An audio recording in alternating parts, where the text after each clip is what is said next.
Dans l'un des quartiers les plus criminels du cœur du Brésil, une jeune femme nommée Floridelis dos Santos de Souza est parvenue à s'enrichir et à acquérir une grande influence. Elle était pasteur, femme politique, chanteuse et mère de plus de 50 enfants. En prêchant dans les rues, elle a su rassembler autour d'elle non seulement des citoyens ordinaires, mais aussi des responsables politiques de premier plan. Floridelis partageait le récit de son amour et de sa rédemption, promettant de veiller sur ses fidèles. Très présente sur les réseaux sociaux, elle affirmait avoir été choisie par Dieu. Mais rapidement, son nom a été mêlé à une série de scandales retentissants, corruption, relations intimes troublantes et même meurtres. Voici comment s'est effondré l'empire évangélique d'une femme autrefois surnommée « Mère de la Nation ». Floridelis dos Santos de Souza est née le 5 février 1961. Son père était un modeste artiste et musicien, tandis que sa mère gardait les enfants du quartier, tenant chez elle une petite structure d'accueil improvisée. La famille vivait dans l'une des plus grandes favelas de Rio de Janeiro. Si vous avez déjà regardé un film se déroulant à Rio et que vous avez été frappé par l'enchevêtrement de maisons colorées au charme chaotique, il y a de fortes chances que vous ayez vu une favela. Ces quartiers peuvent paraître pittoresques à l'écran, mais pour ceux qui y vivent, ils ne le sont guère. Les favelas abritent les populations les plus démunies. De nombreux bâtiments y sont construits sur des fondations fragiles. Faute d'entretien et en raison de constructions illégales incessantes, les habitations s'effondrent progressivement. Par ailleurs, les réseaux d'eau potable et d'assainissement sont largement insuffisants. Les habitants doivent faire face à des infections graves et à d'autres risques sanitaires permanents. Malgré cela, plus de 10 millions de Brésiliens vivent encore dans ces quartiers. À l'époque où Floridelis était adolescente, de nombreux habitants de sa favela peinaient à trouver un emploi et, comme on le dit souvent, à joindre les deux bouts. Pourtant, la communauté locale demeurait profondément solidaire. Les familles s'entraidaient du mieux qu'elles pouvaient. Dans certains quartiers, des associations de quartier ont même vu le jour, permettant aux habitants de porter leurs revendications auprès des autorités locales. Grâce à ces démarches collectives, des écoles et des centres de santé ont été ouverts dans la région. Mais malgré ces premières avancées, la quasi-totalité de ces établissements a rapidement disparu. La principale cause en était la propagation rapide des substances illicites, qui ont commencé à s'infiltrer dans les favelas. Cette détérioration a coïncidé avec l'une des périodes les plus instables de la vie politique brésilienne. Face à la montée de la criminalité et à l'arrivée massive de drogue, les favelas se sont rapidement transformées en foyers d'activité criminelle à l'échelle nationale. La famille de Floridelis, comme tant d'autres, s'est alors retrouvée au cœur même de ces bouleversements. Étonnamment, à la même époque, des missionnaires et des prédicateurs ont commencé à apparaître dans les favelas, apportant avec eux un message d'espoir fondé sur la religion. C'est dans cet environnement marqué par l'instabilité et les difficultés que les adeptes du mouvement pentecôtiste mondial ont trouvé un public réceptif. Peu de temps après, les parents de Floridelis se sont convertis au christianisme. À un certain moment, leur famille a rejoint l'église pentecôtiste mondialement connue sous le nom des Assemblées de Dieu. Il convient de souligner que les parents de Floridelis prenaient leur foi avec le plus grand sérieux. Avec le temps, son père a même commencé à organiser des réunions de prière à domicile. On peut dire qu'il y voyait un véritable appel spirituel. Pour mieux comprendre ce contexte, il est utile de préciser que l'église pentecôtiste est considérée comme l'une des expressions les plus charismatiques du christianisme. Ses fidèles croient que la foi permet de guérir les maladies et que ceux qui sont baptisés du Saint-Esprit reçoivent des dons spirituels particuliers. Parmi ces dons figure la capacité de guérir d'autres personnes, de parler en langues inconnues, de prophétiser et de transmettre leur foi. Selon cette croyance, lorsqu'une personne est baptisée et que le Saint-Esprit descend en elle, elle peut aller à la rencontre des autres, utiliser ce pouvoir pour les aider et les conduire vers Dieu. Pour en revenir à Floridelis, il convient de souligner que dès son plus jeune âge, elle nourrissait une foi profonde en Dieu et qu'elle a très tôt été témoin de la puissance du Saint-Esprit lors des offices religieux. Lorsqu'elle s'y rendait avec ses parents, elle observait avec fascination les fidèles chanter, danser et parler en langues inconnues, comme s'ils oubliaient totalement leurs souffrances. Floridelis elle-même aimait chanter et prenait une part active au culte.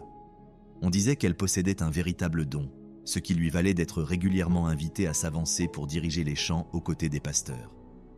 À l'adolescence, Floridelis a suivi l'exemple de son père et a commencé à former ses propres groupes de prière. Déjà à cette époque, il était évident que prêcher uniquement à son entourage ne lui suffisait pas.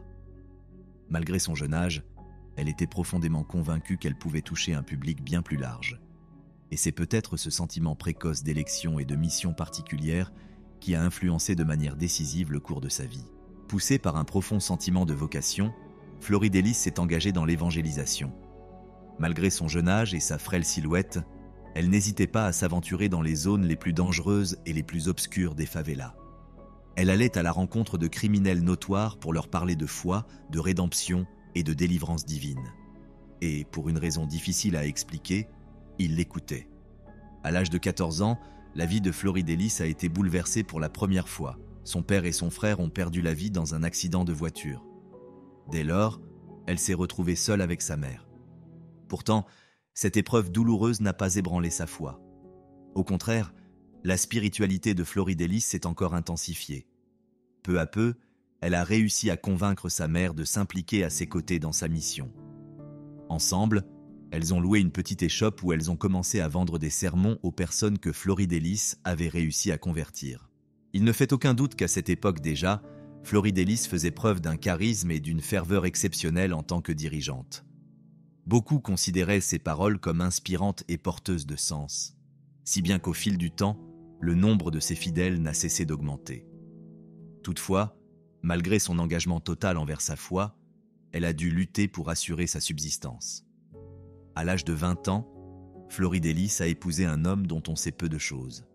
Ensemble, ils ont eu 3 enfants. Mais à l'approche de la trentaine, cet homme n'était plus présent dans sa vie. En semaine, elle gérait avec sa mère une petite garderie et s'occupait des enfants. Le week-end, elle poursuivait son ministère auprès de sa congrégation.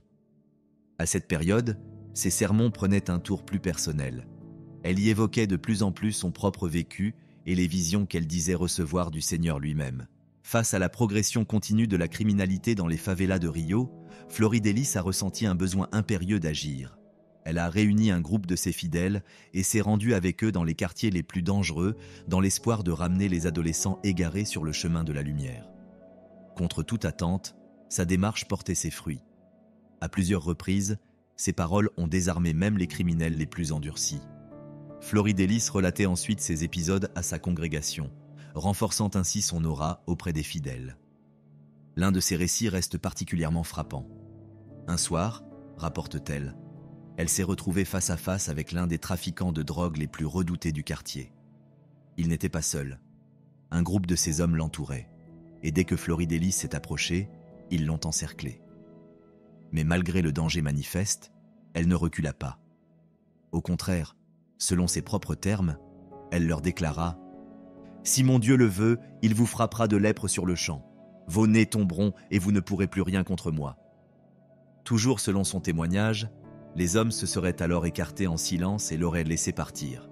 En fin de compte, cette histoire n'a fait que renforcer l'influence de Floridélis et lui a permis d'attirer un nombre toujours plus important de fidèles. Des rumeurs ont commencé à se répandre dans les favelas, selon lesquelles elle n'était pas seulement une pasteur, mais une véritable prophétesse envoyée à Rio pour sauver ceux que la société avait rejetés. Bien entendu, Floridélis elle-même n'a jamais cherché à faire taire ces rumeurs. Avec le temps, elle a ouvert la maison des enfants et s'est mise à recueillir des jeunes livrés à eux-mêmes. À première vue, ses actions semblaient empreintes de noblesse, mais tous les habitants des favelas ne les percevaient pas ainsi.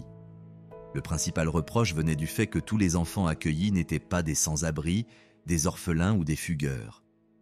En réalité, Floridélis acceptait tous ceux qui souhaitaient rester. Il n'y avait ni règles claires ni encadrement structuré, et la garde légale ne fut régularisée que bien plus tard. Pourtant, parmi les enfants eux-mêmes, circulait une rumeur persistante. Vivre chez Floridélis, c'était comme décrocher un billet gagnant. Ainsi, de nombreux adolescents ont quitté leur foyer pour s'installer dans sa maison. Cependant, selon Floridélis, toutes ces critiques et spéculations détournaient l'attention de l'essentiel. Pour la majorité des habitants et des fidèles, elle restait une figure salvatrice. Une femme qui avait arraché des enfants à des environnements chaotiques pour leur offrir ce qu'ils n'avaient jamais connu, une stabilité et une foi en l'avenir. Beaucoup croyaient sincèrement que Floridélis agissait avec la puissance de Dieu et qu'à ce titre, elle avait le droit de faire tout ce que sa mission lui dictait, Ce qui s'est passé ensuite aurait dû susciter de sérieuses inquiétudes, même chez les disciples les plus dévoués de Floridélis. Lorsqu'elle a commencé à ouvrir les portes de sa maison aux enfants du quartier, elle était déjà âgée d'une trentaine d'années bien entamées. Des enfants de tous âges, y compris des adolescents, vivaient alors sous son toit. Parmi eux se trouvait un garçon de 15 ans nommé Anderson do Carmo. Il avait rencontré Floridélis pour la première fois alors qu'il se trouvait dans une situation difficile et celle-ci l'avait recueilli. Peu après, Anderson a entamé une relation avec Simone, la fille biologique de Floridélis. Avec le temps, plusieurs enfants vivant dans la maison ont remarqué qu'il bénéficiait d'une attention particulière. Il était clairement l'un des favoris de Floridélis, ce qui ne passait pas inaperçu. Au fil des années, la relation entre Floridélis et Anderson est devenue de plus en plus étroite. Quelle que soit la chronologie exacte de leur rapprochement, un fait demeure. À 19 ans, Anderson était marié à Floridélis. La différence d'âge ne semblait poser aucun problème entre eux. Floridélis, quant à elle, a toujours nié avoir éprouvé le moindre intérêt pour lui lorsqu'il était encore mineur. Elle a affirmé avec insistance qu'il ne s'était rien passé entre eux avant ses 18 ans révolus. Plus tard, alors qu'elle prêchait à la gare centrale de Rio et qu'elle entendit parler d'un groupe d'enfants touchés par un attentat, Floridélis y vit une nouvelle occasion de consolider sa réputation. Pour mesurer l'ampleur de la situation, il convient de préciser que la gare centrale de Rio est un carrefour majeur de transport où affluent encore aujourd'hui de nombreux Brésiliens sans abri, déplacés des favelas surpeuplées. En février 1994, Floridélis prononçait son sermon habituel sur le salut par la foi lorsqu'une femme s'approcha d'elle pour se confesser. Elle lui avoua qu'elle venait d'abandonner son nouveau-né et supplia Floridélis de le retrouver et de le recueillir. Floridélis accepta.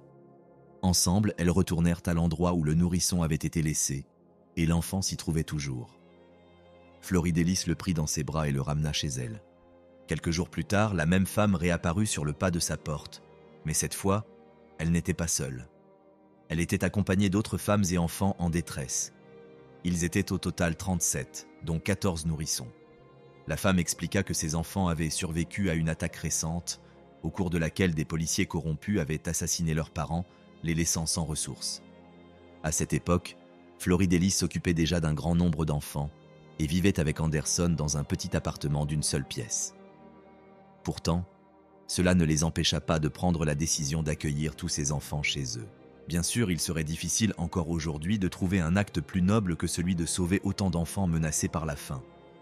Peu de temps après, Floridélis raconta cette histoire à ses paroissiens, et la nouvelle se répandit rapidement dans le quartier. En l'espace de quelques semaines, les premiers résultats se firent sentir. Les médias s'emparèrent de l'affaire, et Floridélis devint aussitôt une figure médiatique d'envergure internationale. Chaque jour, elle recevait des appels de journalistes issus de rédactions diverses, désireux de l'interviewer sur cette incroyable initiative. Mais cette notoriété soudaine avait aussi son revers. Peu à peu, l'on se rendit compte que, malgré sa célébrité croissante, Floridélis ne disposait tout simplement pas des ressources nécessaires pour subvenir aux besoins d'un si grand nombre d'enfants. Sa renommée lui conférait certes un certain prestige, mais elle ne suffisait pas à payer les factures. Vous vous demandez peut-être comment Floridélis parvenait à nourrir tous ses enfants ? La réponse est simple. Il se nourrissait de ce qu'il trouvait dans la rue. Floridélis envoyait les enfants arpenter la ville à la recherche de nourriture, fouillant littéralement dans les poubelles. Mais un autre fait, particulièrement troublant, mérite d'être souligné. Aucun de ces enfants n'avait été adopté légalement. Lorsque cette information fut rendue publique, les autorités municipales et les services de protection de l'enfance tirèrent à la sonnette d'alarme. Le tribunal accusa alors Floridélis d'avoir hébergé illégalement des mineurs et lui demanda de répondre de ses actes devant la justice. Au lieu d'assumer ses responsabilités, Floridélis fit un choix radical. Elle rassembla les enfants avec lesquels elle vivait, prépara ses affaires et déménagea, choisissant une autre favela située à seulement 25 minutes de son ancien domicile. À peine arrivée, elle fut approchée par des membres d'un gang local. Ils exigèrent des explications. Pourquoi vivait-elle entourée d'autant d'enfants ? C'était prévisible. Ils défendaient leur territoire et voulaient savoir à qui ils avaient affaire. Fidèle à elle-même, Floridélis usa de son charisme et de ses talents de persuasion. Elle leur raconta son histoire et, contre toute attente, les membres du gang furent touchés par ce qu'elle avait accompli. Finalement, ils décidèrent de s'adresser au président de l'association locale afin qu'il l'aide à trouver un logement convenable. Mais ce déménagement ne changea rien au fond du problème. La vague de méfiance envers Floridelis ne cessait de croître. Sa réputation était désormais sérieusement ternie par de nombreuses rumeurs laissant entendre qu'elle pourrait être poursuivie pour enlèvement d'enfants. Dans ces circonstances, elle n'eut d'autre choix que de se rendre à la police, dans l'espoir de retourner la situation en sa faveur. Floridelis annonça finalement qu'elle tiendrait une conférence de presse pour livrer sa version des faits. Comme elle l'avait anticipé, des journalistes issus de nombreuses rédactions et agences de presse se précipitèrent pour obtenir une place dans l'auditoire afin d'entendre ce qu'elle avait à dire. Le moment venu, Floridelis prit place derrière le pupitre et déclara avec assurance qu'elle rencontrerait les Nations Unies et comparaîtrait devant le juge qui l'avait accusée d'avoir hébergé illégalement des enfants. Ces paroles semblèrent rassurer nombre de ceux qui suivirent l'affaire de près. C'est alors qu'un événement totalement inattendu se produisit. Voyant que l'opinion publique se montrait de nouveau favorable à Floridelis, les responsables locaux, qui avaient auparavant condamné ces actes et exprimé leur inquiétude pour le sort des enfants, changèrent soudainement d'attitude et commencèrent à la soutenir. Peu après, Floridelis fut saluée comme une héroïne nationale, et ses partisans entreprirent de chercher une organisation susceptible de l'aider à obtenir la garde légale des enfants. Il convient de noter qu'à ce moment-là, Floridelis avait déjà accueilli plusieurs autres enfants. Au total, plus de 50 d'entre eux commencèrent à l'appeler « maman ». Floridelis continua à recevoir des soutiens et bientôt plusieurs hommes d'affaires lui offrirent une maison entièrement meublée dans la zone ouest de Rio, où elle put vivre avec ses enfants dans des conditions dignes. Un élément mérite une attention particulière. La maison disposait d'un grand garage. C'est précisément cet espace que Floridelis et Anderson décidèrent de transformer en une nouvelle église.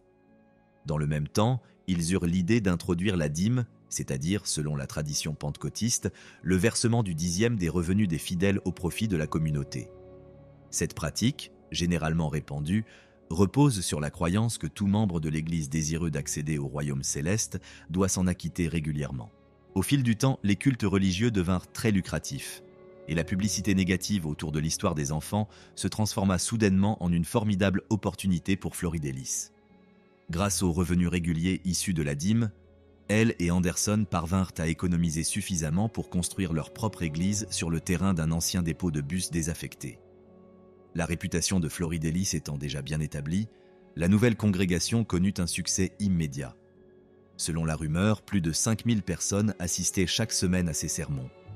Bien que les prédications d'Anderson fussent également sincères et émouvantes, ce furent les chants de Floridelis qui touchaient particulièrement les cœurs. Et, comme beaucoup l'ont souligné, les portefeuilles de ses fidèles. Néanmoins, les revenus de la dîme ne suffisaient pas à couvrir l'ensemble des besoins. Floridelis décida donc d'ouvrir une boutique de souvenirs sur le parvis de l'église. On y trouvait des mugs à son effigie, des citations inspirantes, ainsi que des enregistrements de ses chansons. Mais cela ne suffisait pas à Floridelis. Elle rêvait de plus et semblait convaincue que le succès lui était destiné. Poursuivant un rêve de longue date, elle sortit son premier album studio. À ce qu'on en sait, cela eut lieu en 1998. Bien que l'album n'ait pas rencontré un véritable succès commercial, il fit de Floridelis une sorte de célébrité et contribua à détourner l'attention du public de son passé controversé. En 2002, elle fut invitée par le présentateur de l'une des émissions télévisées les plus populaires du Brésil à participer à un programme spécial consacré à la fête des mères. Floridelis accepta et se rendit à l'enregistrement accompagné de ses enfants. Des millions de téléspectateurs à travers le pays assistèrent à un moment marquant. En direct, le présentateur la qualifia de « mère d'exception ». À la toute fin de l'émission, il lui remit un titre honorifique, celui de « mère de la nation ». C'est sous ce nom qu'elle sera connue dans les années suivantes. La participation à cette émission télévisée marqua un véritable tournant dans la vie de Floridelis. Par la suite, elle fut sollicitée par d'autres animateurs de télévision, des hommes politiques et de riches mécènes. Tous cherchaient à s'associer à sa notoriété et à se rapprocher de celle que l'on appelait désormais la mère de la nation. Parmi eux se trouvait un célèbre réalisateur brésilien. Après avoir accompagné Floridelis dans les favelas et, bien entendu, capturé de nombreuses images saisissantes des personnes qu'elle avait aidées sur son chemin, il estima que son histoire méritait d'être portée à l'écran. Il entama rapidement la production d'un film biographique consacré à Floridelis, à l'impact qu'elle avait eu sur la vie des habitants des favelas et de ses nombreux enfants adoptifs. Des acteurs renommés, vedettes de feuilletons populaires, furent invités à participer au projet. Tous renoncèrent à leur cachet, promettant de reverser leurs droits à ceux qui en avaient véritablement besoin.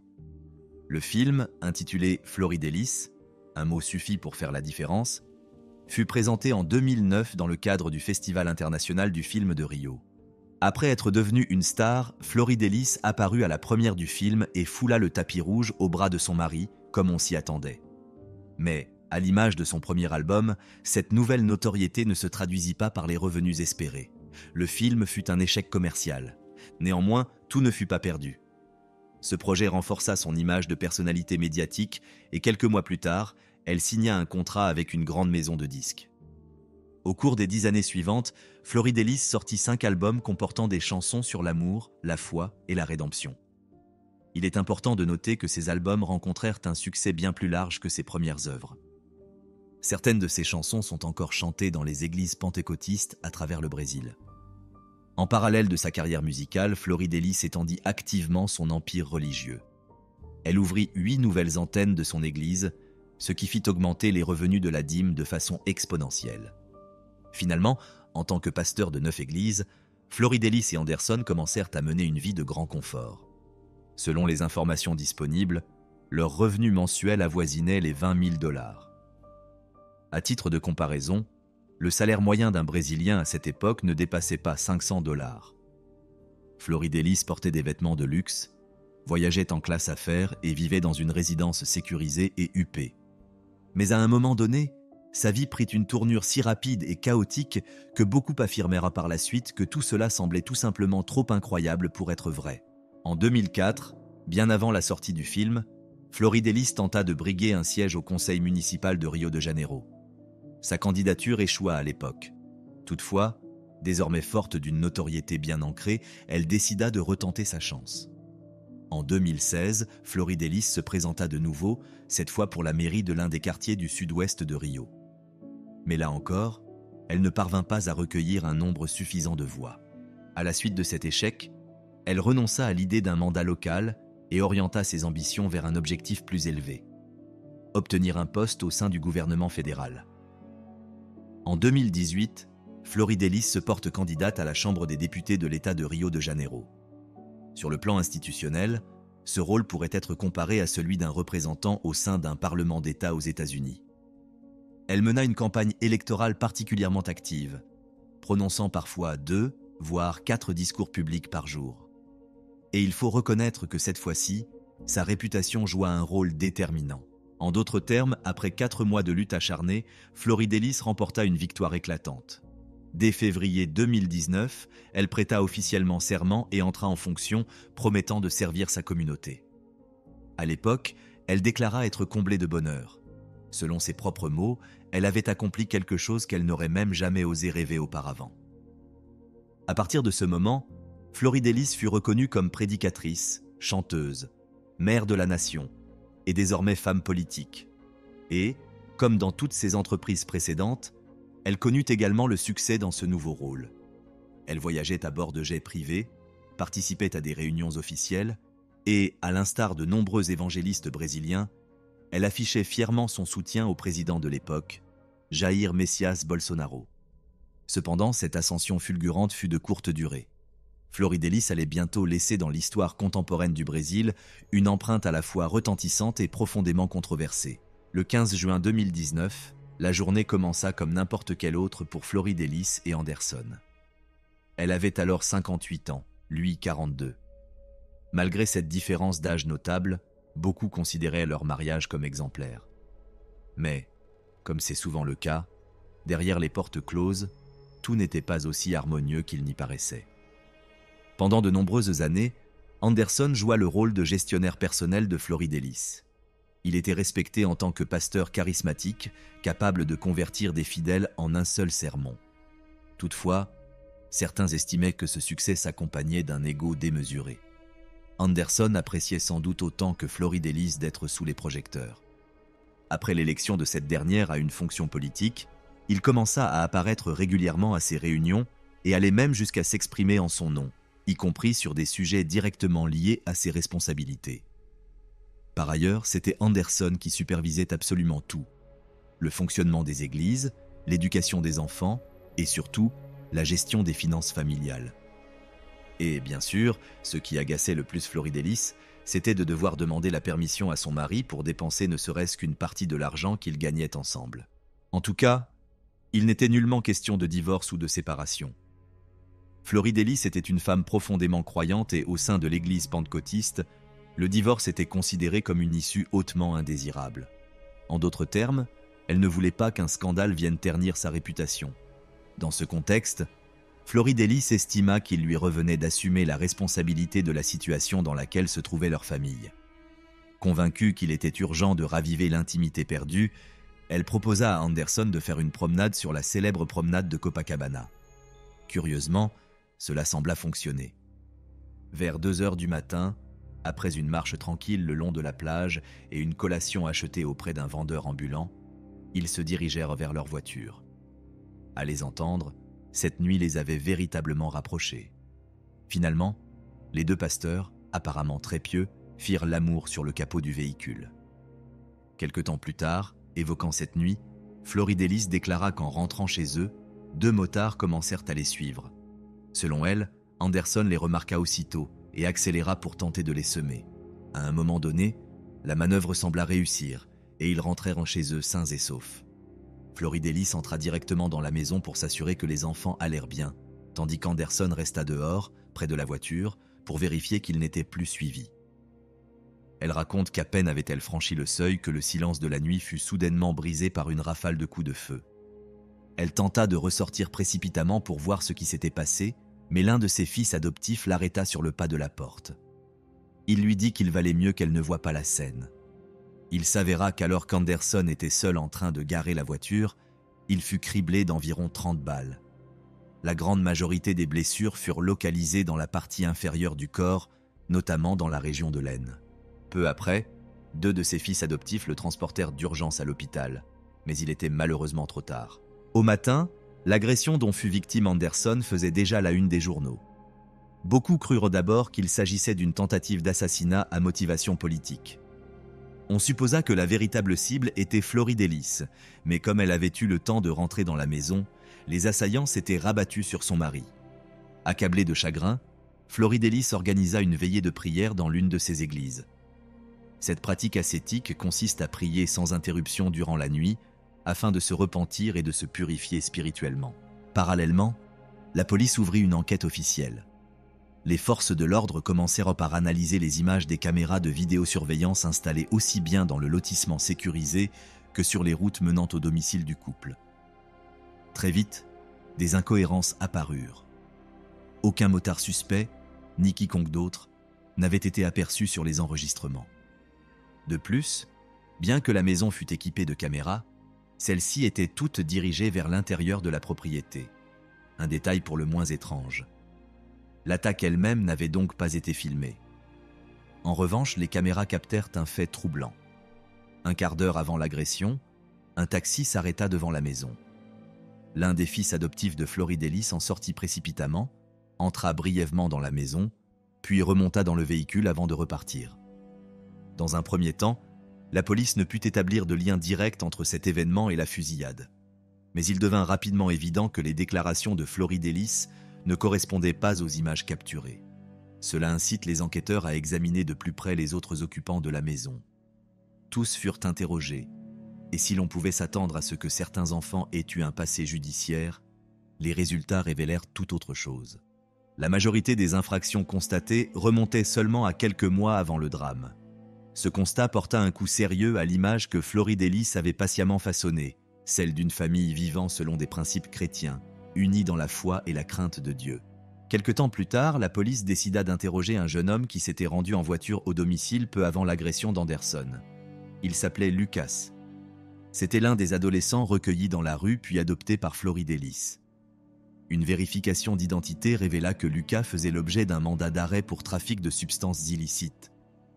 Lorsqu'on lui demanda la raison de sa visite nocturne, il admit, avec une étonnante désinvolture, qu'il était en train de conclure une transaction et qu'il s'était arrêté chez Floridélis pour y dissimuler sa marchandise avant de retourner en boîte de nuit. Rapidement, les enquêteurs eurent la conviction que Lucas en savait bien plus qu'il ne le laissait entendre. Sous pression, il commença alors à livrer des détails précis sur les événements ayant conduit à cette nuit tragique.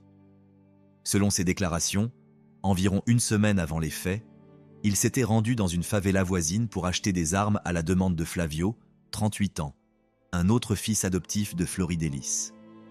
Flavio fut rapidement déclaré en fuite, puis appréhendé 36 heures plus tard. Placé en garde à vue, il finit par avouer sa participation à l'attaque contre Anderson. Mais malgré ses aveux, l'enquête ne s'arrêta pas là. Les autorités étaient convaincues que la vérité allait bien au-delà de ce que Flavio avait révélé. Et, effectivement, elle ne s'était pas trompée. Par la suite, tous les enfants adoptifs de Floridélis furent entendus par les enquêteurs. Leurs témoignages bouleversèrent le cours de l'enquête et révélèrent une face sombre de celle que l'on appelait jadis la mère de la nation. Bien que Floridélis se soit toujours présentée comme une mère aimante et dévouée, les souvenirs des enfants trahissaient un quotidien dépourvu de chaleur humaine. À l'intérieur de la maison régnait une hiérarchie stricte. Les plus jeunes et les nouveaux arrivants étaient confiés aux aînés, chargés de les surveiller. Floridélis elle-même entretenait peu de liens directs avec eux. Elle leur rappelait constamment qu'ils étaient envoyés par Dieu pour la protéger contre d'éventuelles menaces. Autrement dit, elle avait délibérément instauré un système dans lequel les enfants jouaient le rôle de boucliers humains. Nombre d'entre eux reçurent des prénoms d'inspiration biblique. Floridélis exigeait qu'ils la considèrent non seulement comme leur mère, mais aussi comme une figure spirituelle à vénérer. Il apparut que plusieurs de ces enfants n'étaient pas vraiment sans domicile. Ils avaient quitté leur famille volontairement, séduits par l'image messianique qu'elle projetait. Mais lorsque leurs parents biologiques tentaient de renouer le contact, en appelant, en suppliant de leur parler ou en les incitant à rentrer, Floridélis mettait brusquement fin à la conversation. Elle leur interdisait tout lien avec leur famille, affirmant qu'ils n'avaient plus besoin d'elle. L'éducation des enfants n'était d'ailleurs que l'un des aspects préoccupants. Sur les réseaux sociaux, Floridélis entretenait l'image d'une mère parfaite et d'une messagère de Dieu. Elle chantait, souriait devant les caméras, posait vêtue avec élégance et parlait d'amour et de salut. Mais en coulisses, la réalité était tout autre. Dans son foyer, elle imposait des pratiques spirituelles singulières. Les enfants devaient prier sans relâche, 24 heures sur 24.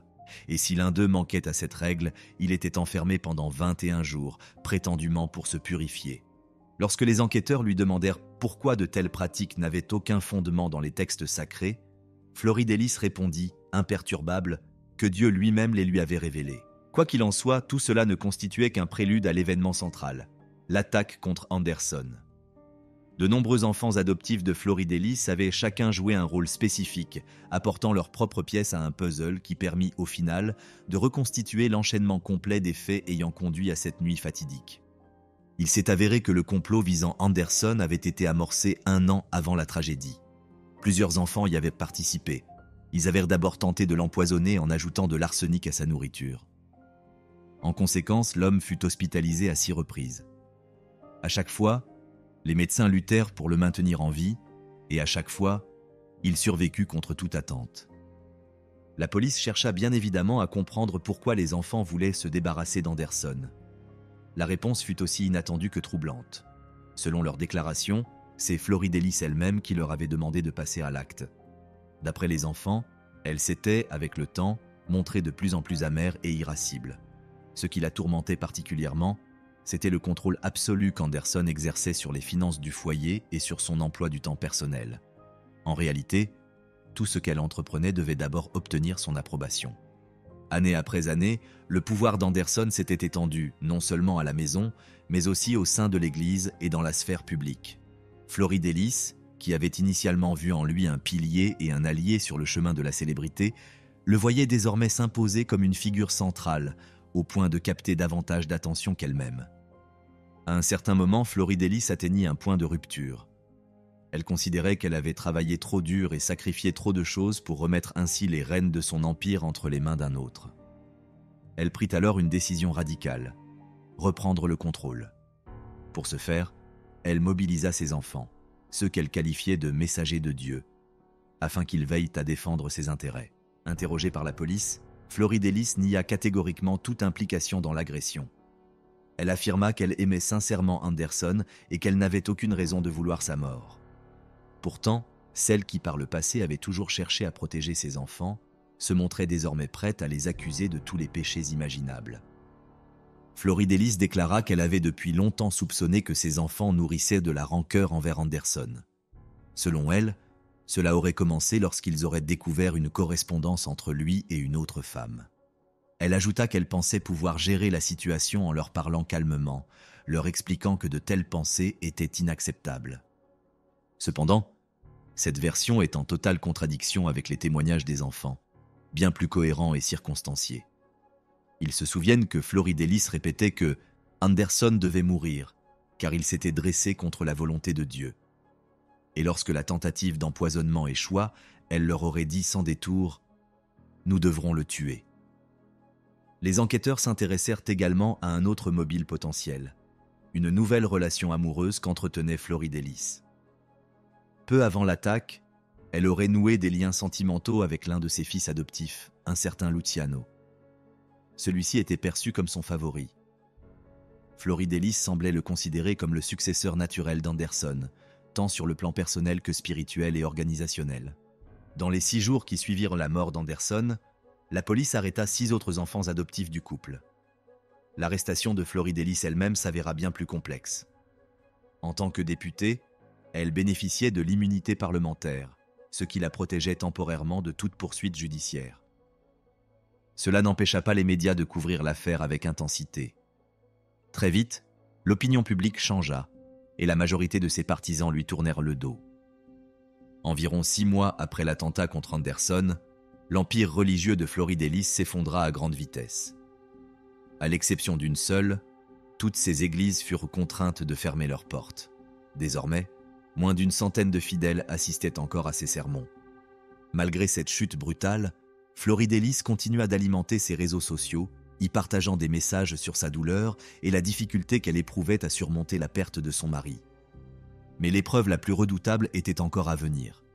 En 2021, le Parlement vota la déchéance de son mandat. Ce vote signifia la levée automatique de son immunité parlementaire, l'exposant enfin à des poursuites judiciaires. Le lendemain de la perte de son immunité parlementaire, Floridelis publia un nouveau message affirmant qu'elle était arrêtée pour un crime qu'elle n'avait pas commis. Toutefois, peu de temps après, elle fut formellement inculpée de meurtre aggravé et placée en détention provisoire. En novembre 2022, un tribunal l'a reconnue coupable d'avoir orchestré un assassinat commandité exécuté par l'un de ses fils adoptifs. Elle fut condamnée à 50 ans et 28 jours de réclusion criminelle. Flavio, l'auteur matériel du crime, écopa de 33 ans de prison. Lucas, qui avait participé à l'acquisition des armes, fut condamné à 7 ans d'emprisonnement. D'autres enfants adoptifs, dont l'implication fut également établie au cours de l'enquête, reçurent des peines moindres proportionnelles à leur degré d'implication. Ainsi s'achève l'histoire de Floridelis dos Santos de Souza, prédicatrice, chanteuse, femme politique et jadis surnommée la mère de la nation. Une femme autrefois vénérée, qui choisit le meurtre plutôt que le divorce. Longtemps, elle se crut intouchable. Mais comme souvent, la réalité finit par rétablir l'ordre.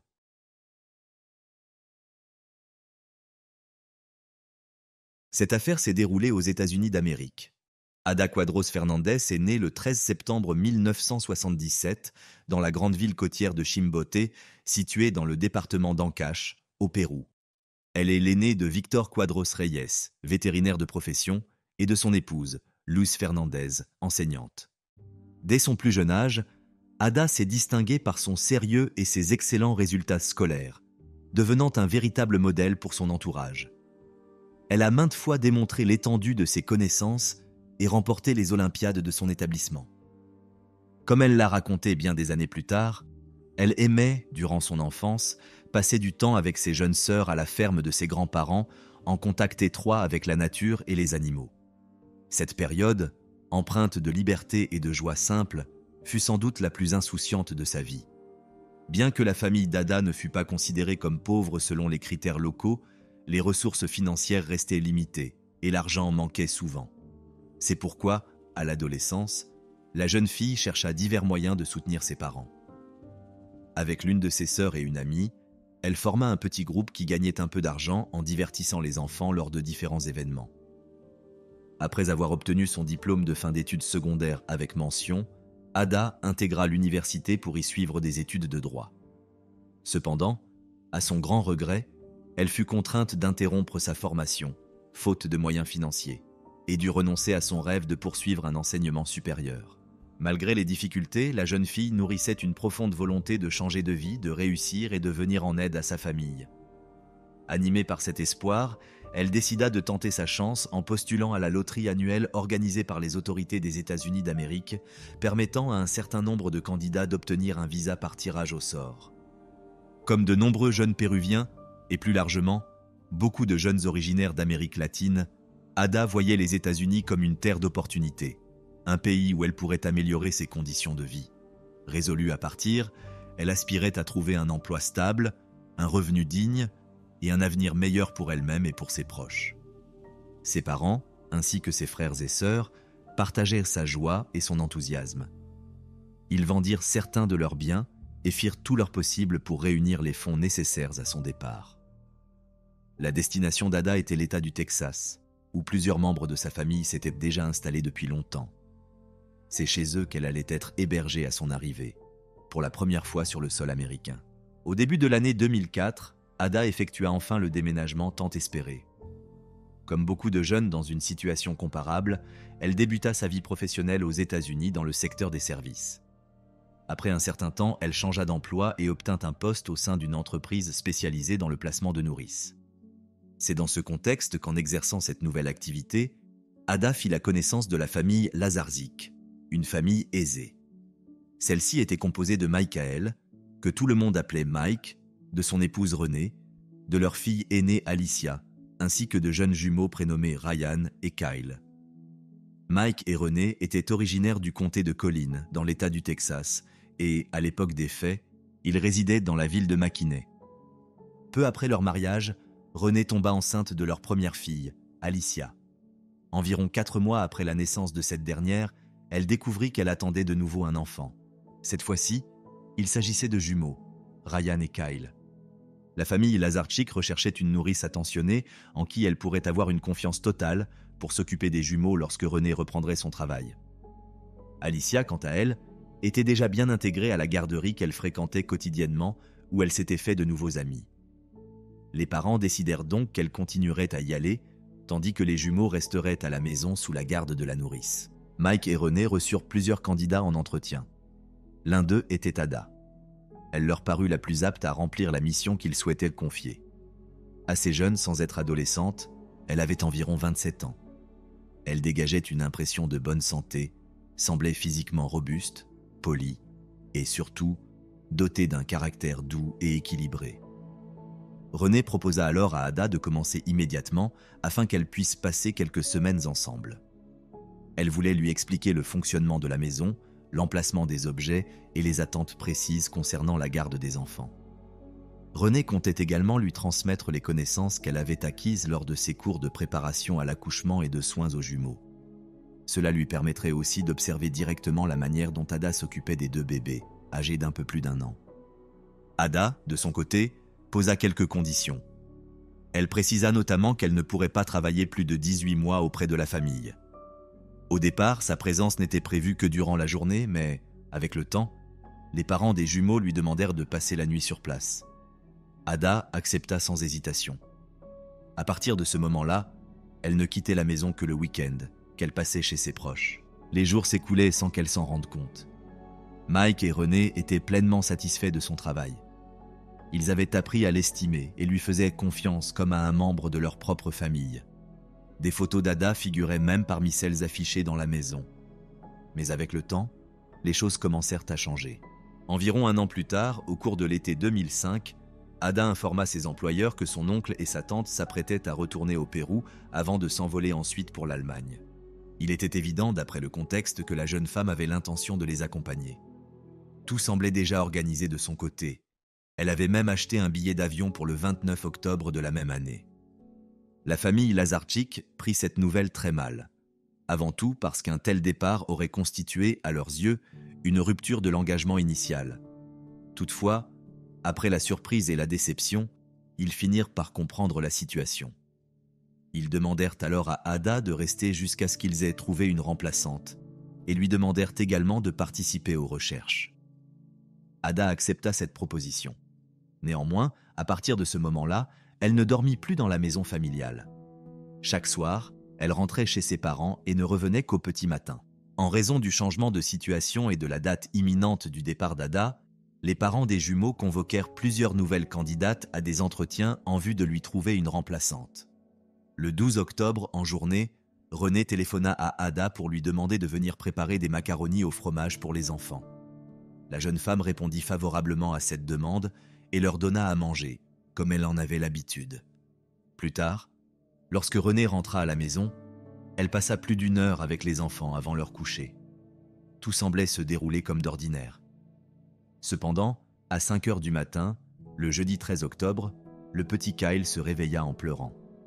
Cela était très inhabituel, car les jumeaux dormaient généralement bien et ne se réveillaient jamais d'eux-mêmes aussitôt. Il fallait toujours les réveiller. René finit par se lever et se rendit dans la chambre des enfants. Elle prit Kyle dans ses bras et le calma doucement jusqu'à ce qu'il se rendorme. 2 heures plus tard, le père des garçons entra dans leur chambre, les réveilla, les embrassa, puis les confia à la nourrice venue prendre son service ce matin-là. La fois suivante où René se réveilla, il était déjà plus de 9 heures.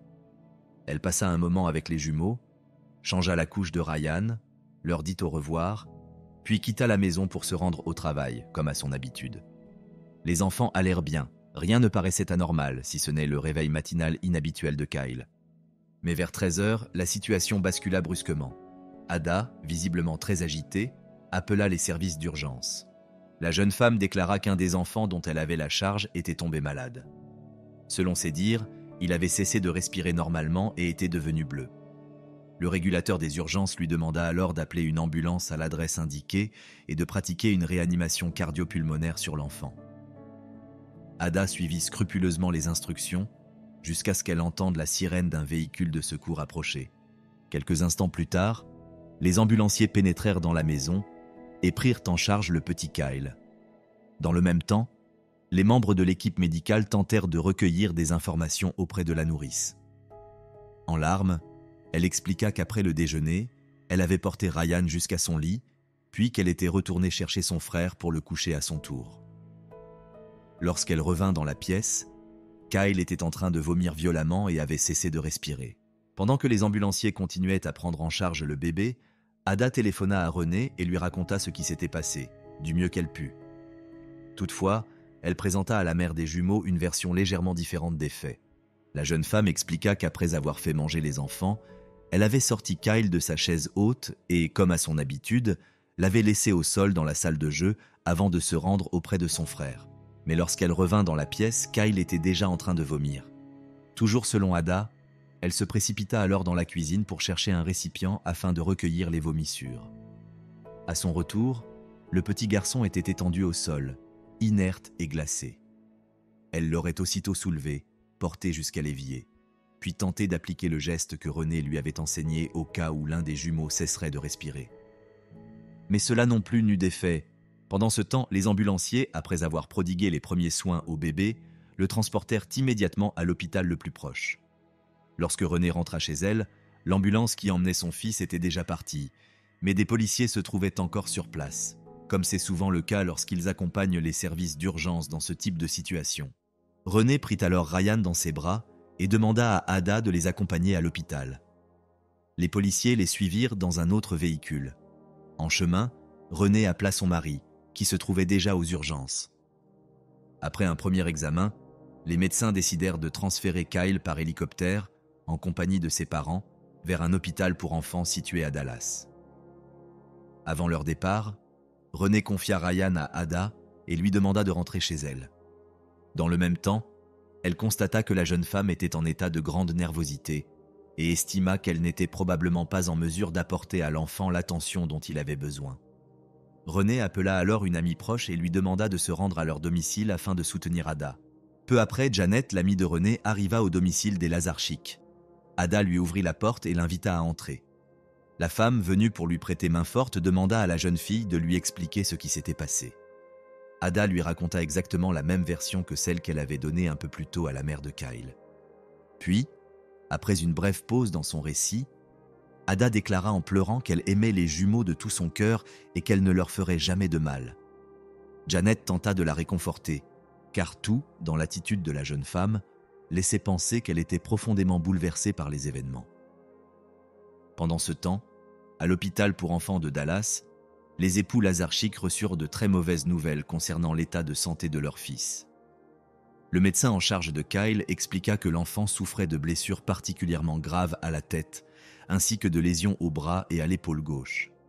Un peu plus tard, un neurochirurgien vint à la rencontre des parents, visiblement sous le choc. Le spécialiste leur annonça que le cerveau du petit garçon était soumis à une pression intracrânienne extrême, rendant ses chances de survie extrêmement faibles. Selon lui, l'état de l'enfant était comparable à celui d'une victime d'un grave accident de la route ou d'une chute depuis le 6e étage d'un immeuble.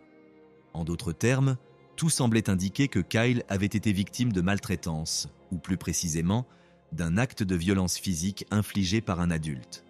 Les parents de Kyle furent profondément bouleversés par ce qu'ils apprirent. Jamais ils n'auraient imaginé qu'un tel drame fût possible. Leur première pensée fut que la nourrice avait peut-être trébuché en tenant l'enfant dans ses bras, ou qu'elle l'avait accidentellement laissé tomber, puis, submergée par la peur ou la honte, avait choisi de se taire. Cependant, les médecins expliquèrent clairement la nature des blessures subies par Kyle ainsi que la violence avec laquelle elles avaient été infligées. À la lumière de ces éléments, l'hypothèse d'un accident perdit rapidement toute crédibilité. René finit par appeler Janet et lui demanda de faire sortir l'autre jumeau de la maison sans délai, ce qu'elle fit aussitôt.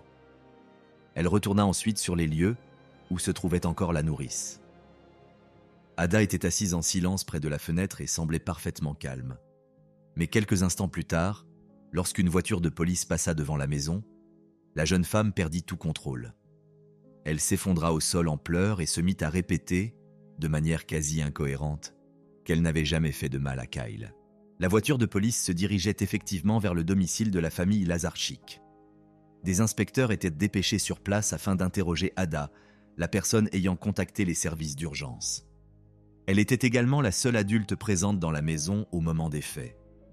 En entrant dans les lieux, les agents constatèrent que la jeune femme était très agitée et manifestement en état de détresse émotionnelle. Janet tenta de la réconforter, mais sans grand succès. Les enquêteurs attendirent qu'elle retrouve un minimum de calme avant de commencer leur interrogatoire, dans le but de recueillir le plus d'informations possible sur les circonstances de l'incident. Une fois partiellement remise, Ada expliqua qu'elle avait sorti Kyle de sa chaise haute, qu'elle l'avait déposé sur le sol de la salle de jeu, puis qu'elle lui avait donné de légères tapes dans le dos pour l'aider à évacuer ses gaz. L'enfant, selon elle, s'était alors mis à vomir. Toujours d'après ses déclarations, elle serait allée chercher un récipient dans la cuisine afin de recueillir les vomissures, précisant que René n'aimait pas que des taches salissent le sol. Après un bref nettoyage, elle aurait remarqué que Kyle était devenu bleu et qu'il avait commencé à convulser. Elle déclara alors l'avoir immédiatement porté dans le salon, avoir composé le numéro des secours, puis avoir suivi scrupuleusement les instructions données par le régulateur d'urgence. Pendant qu'un agent interrogeait la nourrice, son collègue contacta l'hôpital afin de s'enquérir de l'état de santé du jeune patient. Après avoir reçu une description détaillée des blessures subies par l'enfant, le policier se tourna vers son coéquipier et lui fit remarquer que le récit d'Ada ne permettait en rien d'expliquer des lésions d'une telle gravité. Face à cette observation, la jeune femme déclara d'abord que Kyle avait peut-être heurté sa tête pendant qu'elle s'était absentée de la pièce. Toutefois, les policiers constatèrent que le sol de la chambre était recouvert d'un tapis épais, ce qui rendait cette version peu plausible à leurs yeux. Cherchant une autre explication logique, Ada affirma ensuite que l'enfant avait pu se cogner la tête contre le cadre de la porte alors qu'elle le transportait d'une pièce à l'autre. À la demande des agents, elle montra comment, selon elle, le choc avait pu se produire. Les policiers examinèrent aussitôt le cadre en question, et plus précisément l'endroit supposé de l'impact, mais ils n'y relevèrent aucune trace de dommage. Malgré cela, Ada maintint cette version, insistant sur la violence du choc, en précisant qu'elle courait pratiquement avec l'enfant dans les bras. Pourtant, 1 minute plus tard, elle hésita, puis se contredit. Il n'y aurait finalement pas eu de choc du tout. Elle affirma qu'elle avait toujours pris soin des enfants, qu'elle ne les avait jamais secoués et qu'elle n'avait jamais levé la main sur l'un ou l'autre des jumeaux. En conséquence, la police constata qu'Ada ne cessait de modifier sa version des faits. Les agents tentèrent de la raisonner et l'exhortèrent à dire la vérité, soulignant que ces informations pouvaient potentiellement sauver la vie d'un petit garçon. Mais, à leur grande déception, la jeune femme ne fournit aucune explication supplémentaire. À l'issue de l'interrogatoire, les policiers transmirent leurs observations à leur hiérarchie, puis placèrent Ada en garde à vue dans le cadre de la procédure en cours. Au même moment, d'autres agents arrivèrent au domicile de la famille Lazarchik et commencèrent immédiatement l'examen de la scène. Une fois leur travail terminé, Janet, qui se trouvait toujours sur place pour veiller sur la maison des propriétaires, entreprit de nettoyer. Alors qu'elle faisait le ménage, elle remarqua qu'un morceau de ruban adhésif dépassait de la porte d'un placard situé sous l'îlot de cuisine. En ouvrant cette porte, elle constata qu'elle était cassée et ne tenait que grâce au ruban. En tentant de la refermer, celle-ci s'effondra aussitôt. Cet état du mobilier lui parut étrange. Elle savait que René et Mike faisaient toujours preuve de la plus grande vigilance lorsqu'il s'agissait d'objets endommagés. En règle générale, ils les remplaçaient immédiatement afin d'éviter tout risque pour leurs enfants. Guidée par une intuition, Janet signala la porte défectueuse aux policiers. Peu après, ceux-ci examinèrent soigneusement le placard, puis interrogèrent les parents sur son état. René et Mike déclarèrent tous deux qu'à leur dernière utilisation, la porte était intacte et n'avait jamais été réparée à l'aide de rubans adhésifs. À l'approche du vendredi 14 octobre, les derniers espoirs de guérison des parents de Kyle furent définitivement anéantis. Les médecins chargés de son suivi annoncèrent que le jeune garçon était en état de mort cérébrale. Submergés par une douleur indescriptible, les parents prirent alors la décision déchirante d'autoriser l'arrêt des machines qui maintenaient encore leur fils en vie. Peu après, l'enfant s'éteignit. 3 jours plus tard, le 17 octobre, les enquêteurs procédèrent à un nouvel interrogatoire d'Ada, toujours détenue dans un centre de rétention après avoir été mise en examen pour avoir volontairement porté atteinte à l'intégrité physique d'un mineur. Cette fois, la nourrice déclara que la veille de l'incident, elle avait préparé des macaronis au fromage pour les jumeaux, à la demande de René. Selon ses dires, Kyle était assis sur le plan de travail de la cuisine pendant le repas lorsqu'il serait soudainement tombé au sol, se cognant la tête contre le carrelage. Ada affirma avoir alors relevé l'enfant avec précaution pour vérifier s'il était blessé. Selon elle, seule une rougeur au niveau de l'oreille droite avait attiré son attention. Elle expliqua avoir appliqué une compresse froide sur la zone concernée avant de lui administrer un analgésique. Lorsque les enquêteurs demandèrent à la jeune femme pourquoi elle n'avait pas parlé plus tôt de cet incident aux autres policiers, elle répondit qu'elle pensait tout simplement qu'ils ne la croiraient pas. Ada précisa également qu'elle n'en avait rien dit à la mère de l'enfant, car cette dernière souffrait de maux de tête en rentrant du travail. Selon la nourrice, Renée était sujette à des migraines fréquentes et lui demandait régulièrement de tamiser la lumière et de faire en sorte que la maison reste calme. Peu de temps après, Ada comparut devant le tribunal. Le juge ordonna son placement en détention provisoire dans le cadre d'une inculpation pour meurtre aggravé. Le montant de la caution fut fixé à 750 000 $. Ni la jeune femme ni les membres de sa famille ne disposaient des ressources nécessaires pour s'acquitter d'une telle somme. Elle fut donc contrainte de rester en détention jusqu'à la tenue de l'audience finale. Par ailleurs, selon le procureur général, compte tenu des circonstances aggravantes, Ada risquait d'être condamnée à la peine de mort. En complément des éléments déjà exposés, le témoignage de plusieurs experts convoqués dans le cadre de l'enquête, et notamment celui du spécialiste ayant directement pris en charge l'état de santé de Kyle, s'est avéré déterminant. Le docteur Matthew Cox, qui examina l'enfant à l'hôpital pour enfants de Dallas, déclara que le petit garçon était déjà inconscient lorsqu'il fut admis dans son service. Il décrivit ensuite de nombreuses lésions situées sur les côtés droit et gauche de la tête, ainsi que des ecchymoses sur les 2 bras. En outre, il observa 2 petites hémorragies ayant formé des ecchymoses au niveau de la tempe droite, ce qui, selon lui, suggérait que l'enfant avait reçu 3 coups distincts, portés avec des degrés de force différents. Le médecin signala également la présence d'hémorragies cérébrales et rétiniennes, notamment à l'œil droit. Le tissu cérébral était nettement enflé, et la pression intracrânienne atteignait 90 mm de mercure, alors que la norme se situe autour de 20. Sur la base de ces constatations, le Dr Cox conclut que l'enfant avait été victime d'un traumatisme crânien majeur. L'ensemble des lésions relevées correspondait à des coups violents assénés avec un objet contondant. Selon lui, les blessures décrites étaient compatibles avec des impacts intentionnels provoqués par un objet dur, tel qu'une porte de placard de cuisine brutalement refermée sur la tête de l'enfant.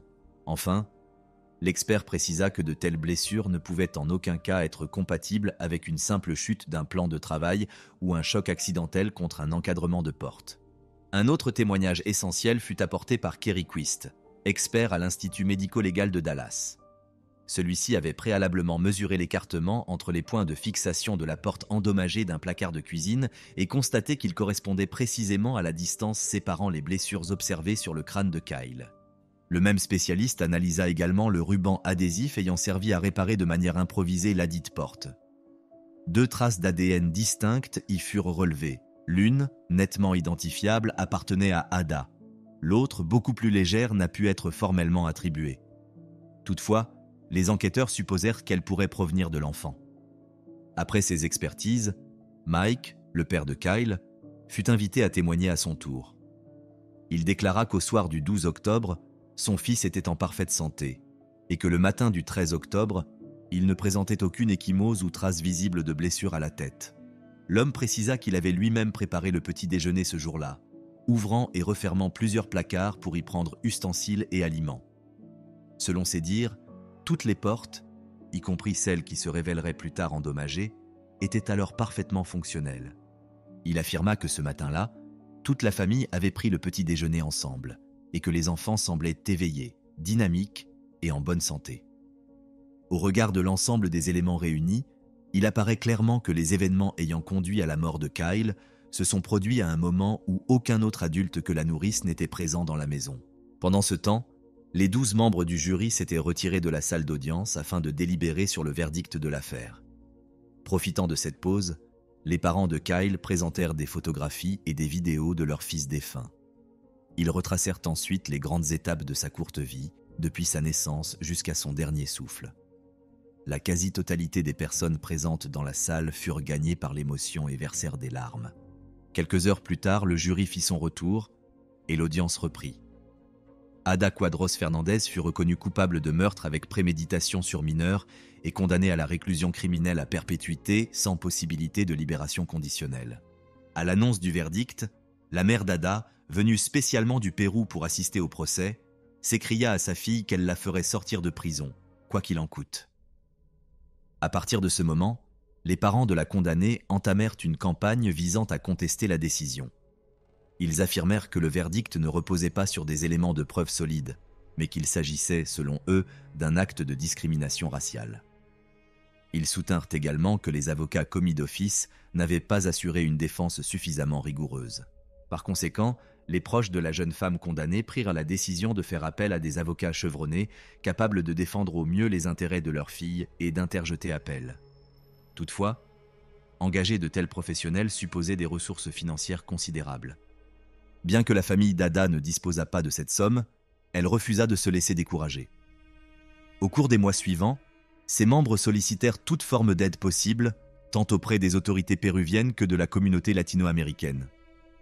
Ils déployèrent tous les efforts nécessaires pour réunir les fonds requis. Pendant ce temps, Ada elle-même, incarcérée dans une prison de haute sécurité, manquait toutes les occasions de faire entendre sa voix et de clamer son innocence auprès du public. Finalement, la persévérance et la mobilisation conjointe de la jeune femme et de ses parents finirent par porter leurs fruits. 3 ans plus tard, en l'an 2000, les représentants légaux d'Ada et de sa famille déposèrent un mémoire auprès de la Cour d'appel du district du Texas. Ce document concis présentait plusieurs arguments mettant en évidence des erreurs précises commises par le tribunal de première instance. Après lecture du mémoire, la Cour d'appel rejeta 3 des 5 moyens invoqués, mais reconnut le bien fondé des 2 autres. Cela suffit pour que les autorités décident d'annuler le jugement initial ainsi que le procès en raison de plusieurs irrégularités de procédure. À la suite de cette décision, la famille d'Ada entreprit à nouveau de réunir les fonds nécessaires à l'organisation d'un nouveau procès. Dans le cadre de cette campagne, elle alla jusqu'à solliciter le soutien du président du Pérou. Au milieu des démarches administratives et des préparatifs indispensables à la reprise complète du processus judiciaire, 3 nouvelles années s'écoulèrent. Le 10 juillet de l'année 2012, le processus de sélection des 12 jurés débuta. Ces personnes furent choisies par le système judiciaire parmi plus d'une centaine de candidats potentiels. Avec le soutien de son avocat, Ada continua de clamer son innocence. Toutefois, elle ne nia pas toute forme de responsabilité dans les faits. La défense fit valoir que, le 12 octobre, l'enfant était tombé de la table de la cuisine et s'était blessé à la tête.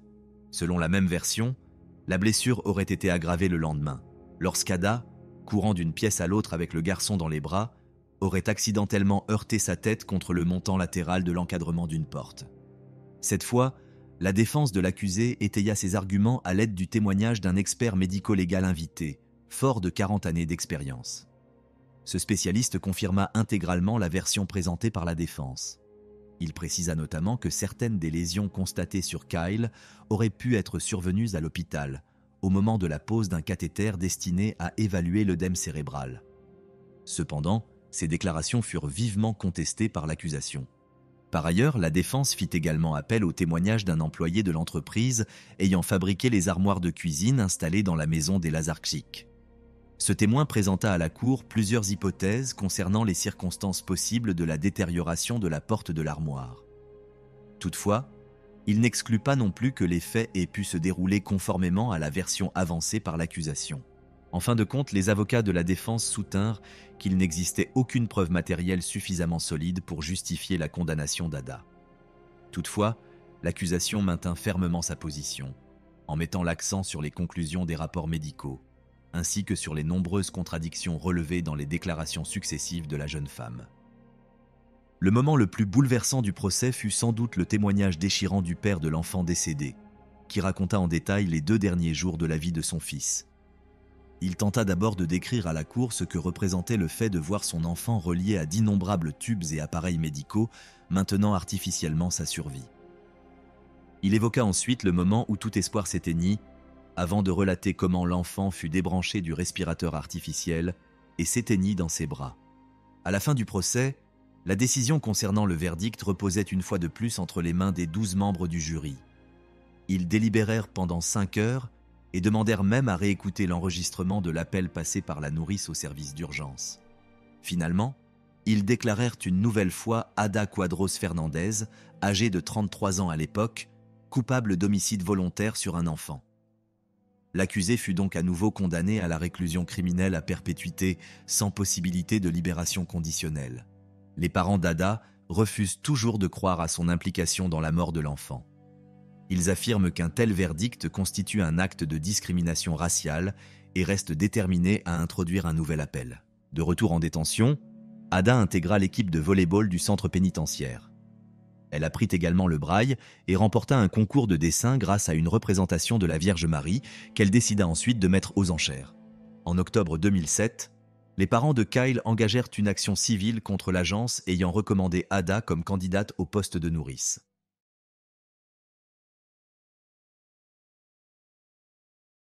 D'août 1961 à mai 1962, Stanley Milgram, célèbre psychologue américain, mena une série d'expériences controversées dans le domaine de la psychologie sociale.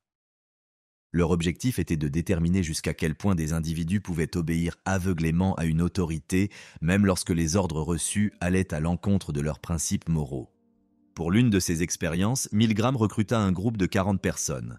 Chacune d'elles devait appuyer sur le bouton d'un appareil censé administrer une décharge électrique à un individu situé dans une autre pièce, chaque fois que celui-ci répondait incorrectement à une question.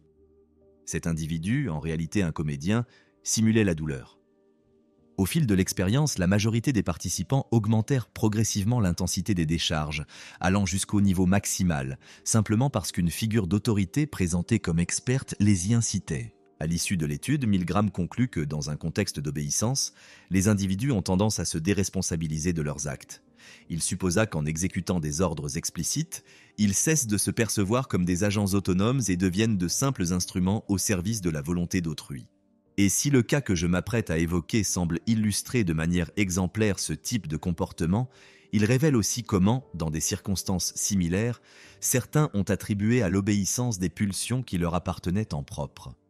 Le mardi 26 octobre 1965, la police d'Indianapolis reçut un appel téléphonique émanant d'un adolescent de 15 ans se présentant sous le nom de Richard Hobbs. Au bout du fil, il signala le décès d'une jeune fille prénommée Sylvia Likens, survenue au 3850, rue East New York. Incapable d'expliquer précisément les circonstances du drame, Hobbs affirma néanmoins avoir tout tenté pour la ranimer. Les policiers se rendirent aussitôt à l'adresse indiquée, une maison occupée par la famille Baniszewski, composée de plusieurs membres. Gertrude Baniszewski, âgée de 36 ans, y vivait avec ses 7 enfants, Paula, 17 ans, Stéphanie, 15 ans, John, 12 ans, Mary, 11 ans, Shirley, 10 ans, James, 8 ans, et Dennis, 18 mois. 2 autres adolescentes, Jennifer, 15 ans, et Sylvia Likens, 16 ans, logeaient également dans la maison. Peu après leur arrivée, les agents découvrirent le corps sans vie de Sylvia Likens étendu sur un matelas dans le sous-sol. L'état du cadavre les bouleversa immédiatement. La jeune fille présentait de nombreuses contusions récentes, des lésions graves, un traumatisme crânien, des lèvres écrasées, des fractures aux jambes, ainsi que plusieurs brûlures profondes provoquées par des cigarettes. Sur l'abdomen, une marque en relief semblait représenter soit le chiffre 3, soit la lettre S. Non loin de là, les enquêteurs relevèrent une inscription gravée à l'aide d'un objet tranchant qui disait « Je suis une prostituée et fière de l'être ». Tous les membres de la famille Baniszewski ainsi que Jennifer Likens, la sœur de la victime, et Richard Hobbs, l'adolescent à l'origine de l'appel téléphonique, furent interrogés en priorité. Tous livrèrent une version identique des faits. Selon leur déclaration, Sylvia Likens vivait avec sa sœur dans la maison depuis le mois de juin 1965. À cette époque, leurs parents travaillaient dans des foires itinérantes et parcouraient l'État pour des engagements professionnels. D'après le témoignage de Gertrude Baniszewski, Sylvia serait sortie la veille au soir avec un groupe de garçons. Le lendemain matin, Gertrude affirma l'avoir retrouvée allongée sur le seuil de la maison, vêtue de façon sommaire et couverte de multiples blessures. Toujours selon elle, en la découvrant, elle l'aurait immédiatement transportée à l'intérieur. Bien que partiellement consciente, Sylvia aurait été capable de rédiger un mot décrivant ce qui lui était arrivé. Gertrude ajouta que peu après, la jeune fille aurait perdu connaissance avant de succomber à ses blessures. Autant que l'on sache, le texte de cette note était adressé aux parents de Sylvia Likens et indiquait qu'elle était sortie avec un groupe d'hommes qui lui avaient promis de l'argent en échange de services destinés à les aider à se sentir bien. Elle expliquait être montée dans leur voiture, où ils avaient obtenu ce qu'ils voulaient, avant de la battre violemment et de lui infliger de nombreuses blessures. Ces hommes auraient également gravé une inscription sur son ventre en la traitant de prostituée. Elle reconnaissait ensuite avoir tout fait pour mettre Gertrude en colère, en précisant qu'elle lui avait causé des ennuis, qu'elle l'avait contrainte à dépenser beaucoup plus d'argent qu'elle ne le pouvait pour s'occuper d'elle, et qu'elle avait endommagé un matelas neuf en urinant dessus. Elle ajoutait que Gertrude avait dû payer plusieurs factures médicales hors de sa portée, et qu'elle avait aussi causé beaucoup de stress aux enfants de la maison. Bien que tous les membres de la famille aient confirmé cette version des faits, la sœur de Sylvia, prénommée Jennifer, s'approcha discrètement de l'un des agents de police et le supplia de la faire sortir de cette maison. C'est alors qu'elle lui confia que sa sœur avait été victime de sévices pendant plusieurs mois, infligés non seulement par Gertrude Baniszewski, mais aussi par ses enfants aînés ainsi que par plusieurs garçons du voisinage. À la suite de ces révélations, tous les protagonistes mentionnés furent arrêtés et conduits au commissariat pour y être interrogés. Peu de temps après, une autopsie fut pratiquée sur le corps de Sylvia. Son état choqua profondément même les experts médico-légaux les plus expérimentés. Plus d'une centaine de blessures distinctes furent relevées, parmi lesquelles des plaies ouvertes, des ecchymoses, des entailles, des hématomes, des fractures osseuses et des brûlures causées par des cigarettes. Le corps présentait également des signes marqués de déshydratation et une malnutrition avancée.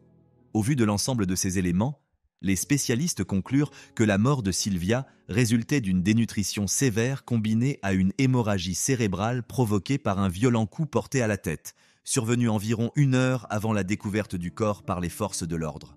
Quelques mois plus tard, en décembre 1965, Gertrude Baniszewski, ses 2 filles Paula, 17 ans, et Stéphanie, 15 ans, ainsi que son fils John, 12 ans, furent officiellement inculpés de meurtre. L'affaire fit l'objet d'un immense scandale public et fut qualifiée par la presse de dossier criminel le plus effroyable de son époque.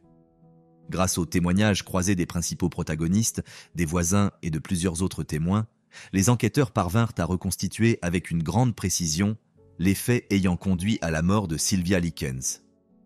Mais avant d'entrer dans le cœur du dossier, il convient de s'interroger sur les circonstances qui ont conduit Sylvia et sa sœur Jennifer à se retrouver dans cette maison.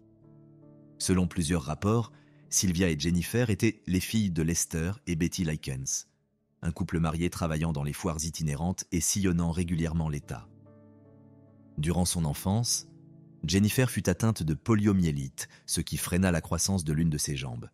Elle avait donc besoin d'une assistance constante et passait la majorité de son temps auprès de sa sœur Sylvia, qui veillait sur elle. Au début de l'année 1965, une violente dispute éclata entre les parents. Betty quitta alors le domicile familial avec ses filles.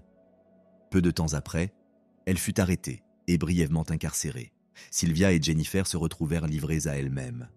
Quelque temps plus tard, un ami commun leur présenta Paula Baniszewski, une adolescente de 17 ans, qui leur proposa de venir loger chez elle. À cette époque, la maison des Baniszewski était déjà connue dans le quartier pour accueillir un grand nombre d'enfants et d'adolescents. Beaucoup d'entre eux n'avaient aucun lien familial avec Gertrude, mais fréquentaient régulièrement la maison car elle les autorisait à fumer et à consommer de l'alcool. Bien que Gertrude se fût montrée dans un premier temps réticente à héberger les deux sœurs, elle finit par accepter. Quelques jours plus tard, le père des deux filles, Lester Likens, apprit qu'elle logeait chez Gertrude Baniszewski et se rendit à son domicile pour s'assurer qu'elles allèrent bien. Au cours de leur échange, Gertrude lui affirma qu'elle pouvait continuer à s'occuper des sœurs, à condition de recevoir 20 $ par semaine afin de couvrir les frais liés à leur hébergement. Les premiers jours se déroulèrent sans incident. Cependant, la situation se détériora rapidement. Lorsque Lester tarda à effectuer le paiement promis, Gertrude entra dans une violente colère et s'en prit physiquement aux deux jeunes filles. À partir de ce moment-là, elle commença à les punir fréquemment, souvent sous des prétextes futiles ou sans fondement.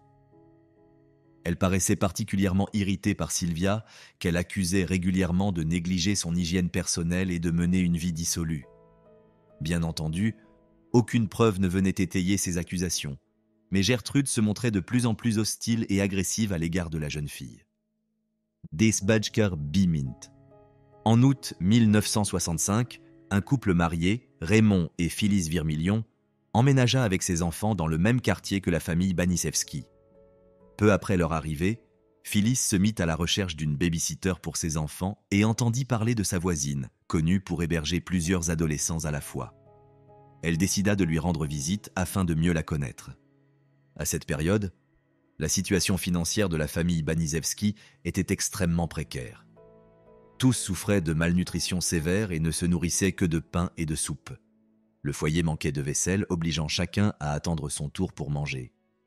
La maison était en outre insalubre et dégageait une forte odeur de renfermé. Mais ce qui frappa le plus Phyllis fut la présence d'une jeune fille maigre et réservée, arborant un œil au beurre noir. Gertrude, ayant perçu son regard insistant, lui révéla que la jeune fille s'appelait Sylvia et précisa qu'elle n'avait, selon elle, jamais été qu'une source d'ennui. Alors qu'elle quittait la maison, Phyllis fut témoin d'une scène violente. Paula, l'une des filles de Gertrude, s'approcha de Sylvia et lui lança une tasse d'eau chaude au visage. Choquée, Phyllis décida aussitôt qu'elle ne laisserait jamais ses enfants dans ce lieu. Il convient toutefois de souligner que Sylvia ne fut pas uniquement victime des agissements de Gertrude et de sa fille Paula. Elle était également fréquemment maltraitée par les autres enfants de la famille, notamment Stéphanie et John Baniszewski. Mais en octobre 1965, la situation se détériora de manière dramatique. Les accusations selon lesquelles Sylvia mènerait une vie dissolue se multiplièrent. Gertrude en vint à frapper systématiquement les parties génitales de la jeune fille à chaque reproche formulé à son encontre. Apparemment, Gertrude était convaincue que Sylvia propageait des rumeurs affirmant que ce n'était pas elle, mais ses propres filles, Paula et Stéphanie, qui adoptaient un comportement inapproprié. Elle évoqua même ce sujet avec le petit ami de l'une d'elles. Lorsque Coy Hubbard, un adolescent de 15 ans, en fut informé, il décida de donner une leçon à Sylvia et la battit violemment. À cette époque, Gertrude commença également à faire courir des bruits selon lesquels Sylvia aurait tenu des propos dégradants sur les garçons du quartier. Elle invitait certains d'entre eux chez elle, les encourageant à se venger de la jeune fille. Elle-même semblait recourir aux formes de punition les plus cruelles. Un jour, elle brûla le corps de Sylvia à l'aide de plusieurs cigarettes à la fois. Peu après, les autres commencèrent à l'imiter.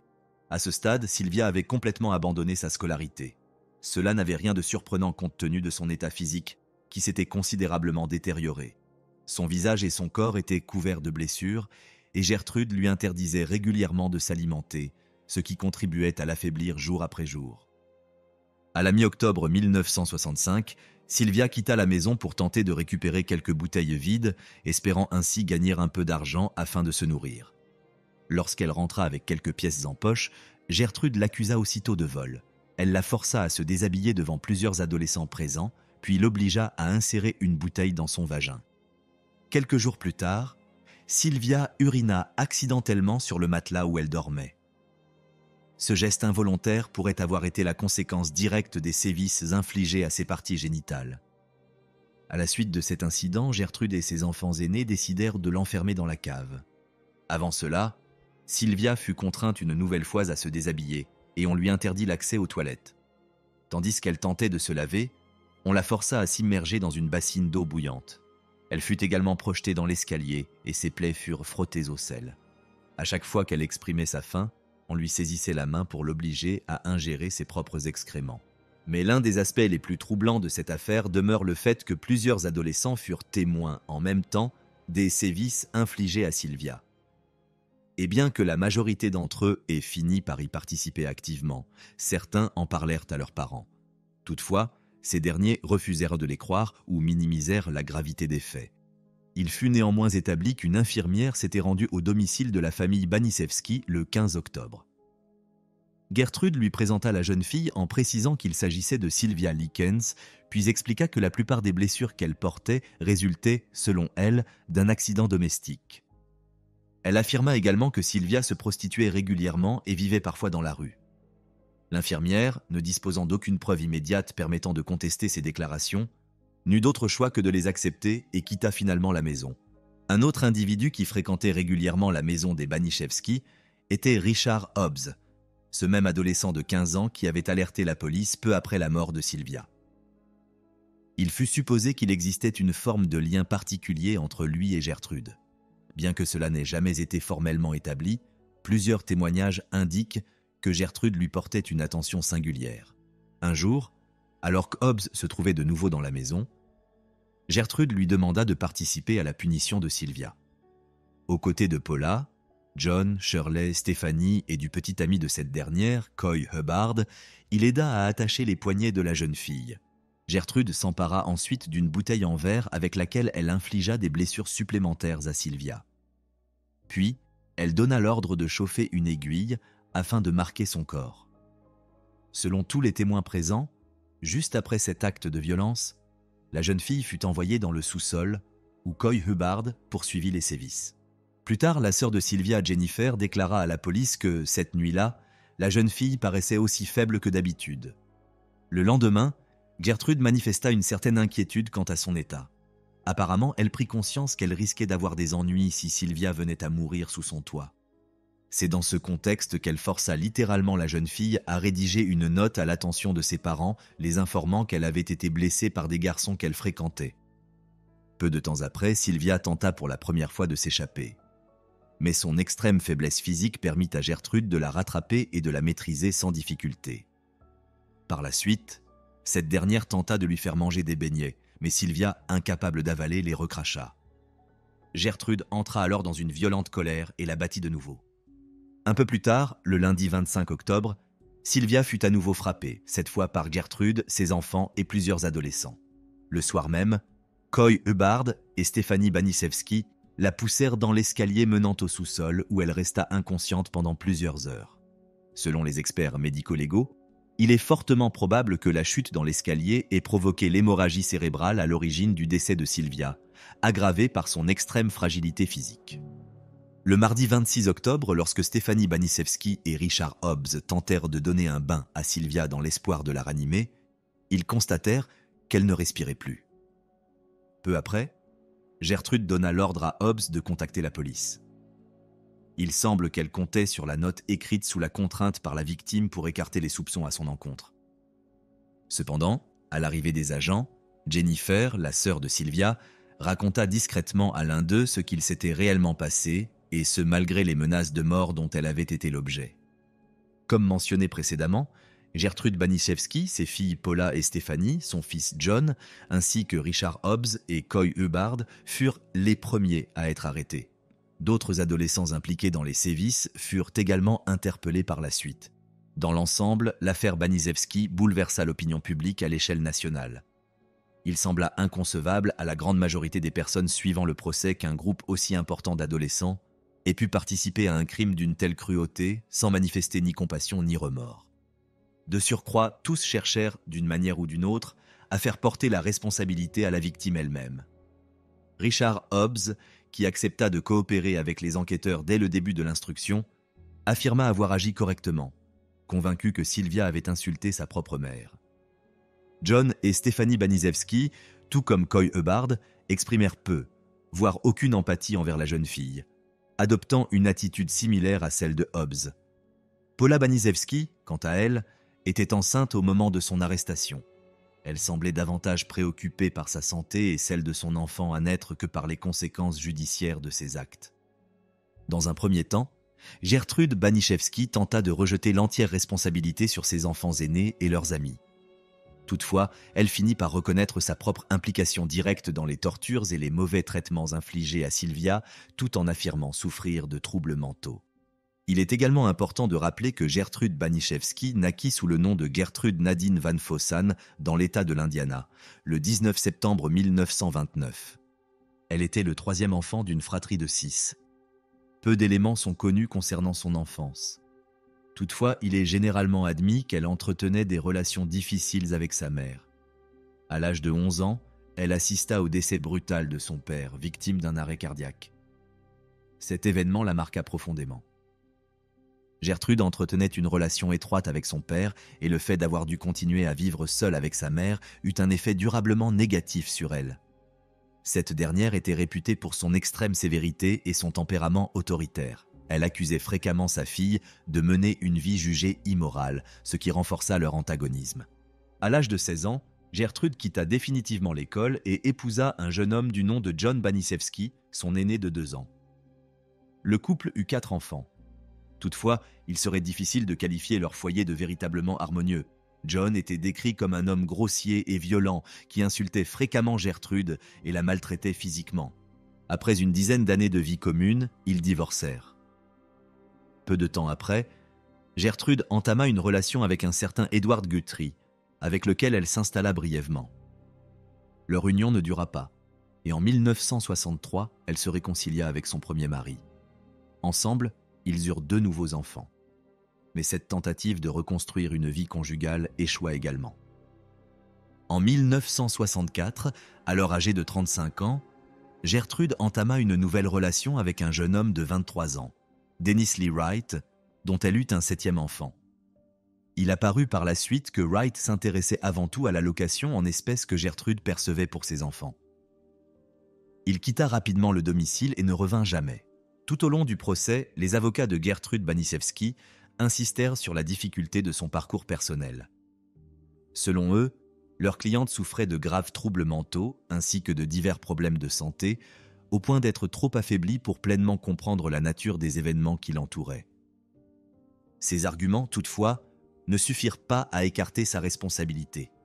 Gertrude Baniszewski fut reconnue coupable et condamnée à la réclusion criminelle à perpétuité. Paula Baniszewski fut également déclarée coupable et condamnée à la prison à vie, alors qu'elle était enceinte au moment du verdict. Coy Hubbard et Richard Hobbs furent eux aussi reconnus coupables et écopèrent d'une peine de 21 ans de réclusion. Il convient de noter que Richard Hobbs est décédé d'un cancer du poumon environ 4 ans après sa condamnation. Un autre accusé, John Baniszewski, fut reconnu coupable d'homicide involontaire et condamné à 21 ans de prison. Quant à sa sœur, Stéphanie Baniszewski, elle ne fut poursuivie que pour complicité criminelle et fut condamnée à une peine d'1 an de détention. Et bien que plusieurs experts aient décrit Gertrude Baniszewski, tout au long de l'enquête et du procès, comme une femme violente, instable et animée d'une cruauté sadique, elle adopta en détention un comportement jugé parfaitement normal. En 1985, la Commission des libérations conditionnelles la présenta comme une détenue exemplaire, décrite dans ses rapports comme une femme gentille, saine et stable, faisant de son mieux pour se réinsérer dans la société. Dans ce contexte, et malgré l'indignation persistante de l'opinion publique, Gertrude Baniszewski obtint sa libération conditionnelle près de 20 ans après son incarcération. Cette décision provoqua une vive controverse, d'autant plus que plusieurs organisations communautaires avaient recueilli, à cette occasion, plus de 50 000 signatures demandant qu'elle reste en prison. À sa sortie, début décembre 1985, elle accepta publiquement l'entière responsabilité de ses actes et exprima ses regrets, déclarant ressentir de profonds remords pour les souffrances infligées à Sylvia Likens. Gertrude Baniszewski est décédée d'un cancer du poumon le 16 juin 1990, à l'âge de 60 ans. Au-delà des détails macabres qui rendent cette affaire particulièrement sordide, ce fut surtout la facilité avec laquelle un groupe aussi important de jeunes gens participa à des actes d'une cruauté extrême qui bouleversa l'opinion publique. L'adhésion collective à une violence aussi abominable contre un être humain sans défense reste, encore aujourd'hui, difficile à comprendre. En ce qui concerne Gertrude, plusieurs éléments suggèrent que son comportement violent pourrait avoir été influencé par un état mental instable. Elle semblait souffrir d'une dépression profonde, probablement aggravée par ses échecs affectifs successifs. Certains observateurs ont également émis l'hypothèse qu'elle nourrissait une forme de jalousie envers Sylvia Likens, jeune, belle et pleine de vie, tout ce que Gertrude ne se sentait plus être. Cette frustration latente aurait pu la pousser à reproduire, inconsciemment ou non, les abus qu'elle-même avait subis de la part de sa propre mère. L'inscription gravée sur le ventre de Sylvia apparaît, dans cette perspective, comme une projection directe de cette jalousie et un acte de domination symbolique.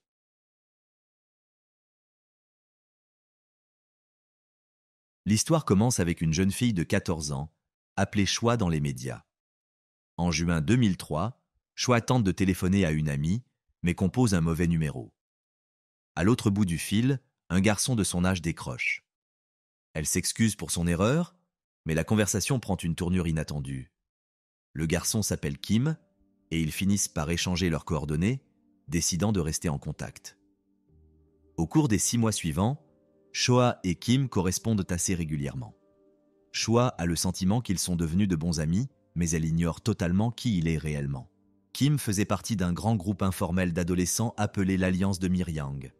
Il se composait de 50 à 100 garçons, tous âgés de l'adolescence, fréquentant le collège ou le lycée. La plupart ne comptaient pas poursuivre d'études supérieures, préférant suivre une formation en usine dans l'espoir de trouver un emploi après l'école. Beaucoup d'entre eux vivaient dans un dortoir situé près d'un établissement professionnel, espérant ensuite décrocher un poste abusant. Les membres de ce groupe étaient pour la plupart considérés comme des adolescents à problème, et le moins que l'on puisse dire, c'est qu'ils n'avaient pas les meilleures intentions.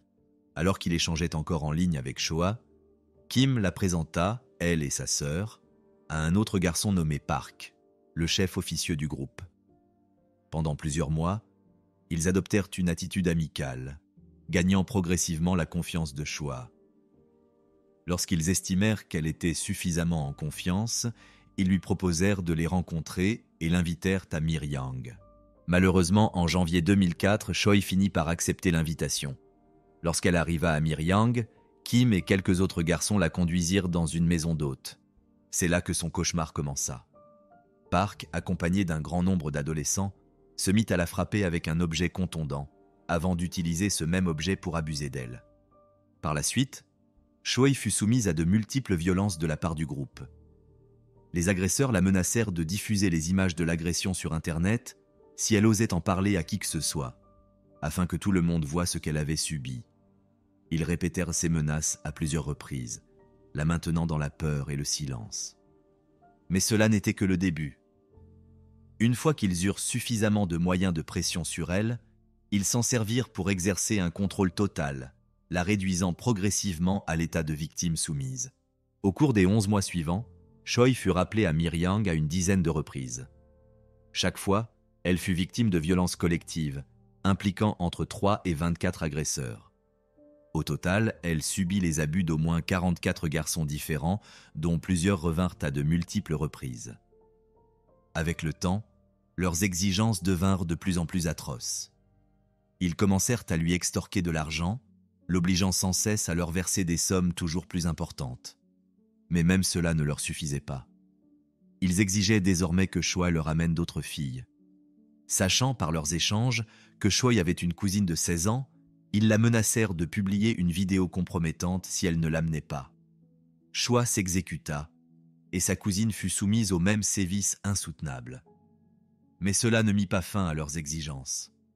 Lors d'une autre convocation, ils exigèrent qu'elle amène sa sœur âgée de 13 ans. Cette fois, il n'y eut pas de violence physique, mais la jeune fille fut humiliée et maltraitée à l'aide d'objets intimes. La plupart de ces agressions furent filmées, dans le but de salir encore davantage les victimes et de renforcer leur emprise. Les agresseurs étaient persuadés que ces enregistrements les protégeraient de toute conséquence, convaincus que les victimes, paralysées par la honte, n'oseraient jamais parler. Cependant, au fil du temps, Choi trouva la force de résister. Elle refusa de répondre à leur nouvelle convocation. En réaction, les garçons commencèrent à la menacer de téléphoner à son école pour tout révéler, espérant ainsi raviver la peur et reprendre le contrôle. Finalement, la cousine de Choi ne put plus supporter ce qu'elle vivait et décida d'en parler à sa mère. Celle-ci se rendit immédiatement à la police pour signaler les faits. Peu après, Choi et une autre jeune fille furent convoquées pour être entendues. Elles demandèrent à être interrogées par une femme officier, mais cette requête leur fut refusée. À la place, elles durent faire face à un enquêteur masculin, qui remit en question leurs témoignages dès les premières minutes. L'inquiétude principale des autorités ne semblait pas être le crime lui-même, mais plutôt la réputation de la ville. L'officier leur déclara « Vous avez essayé de les séduire ? Vous allez ruiner la réputation de Miryang. Ces garçons qui étaient censés représenter l'avenir de la ville sont désormais arrêtés à cause de vous. Qu'allez-vous faire ? J'ai peur que ma propre fille devienne comme toi. » Par la suite, plusieurs des garçons suspectés furent convoqués pour une séance d'identification.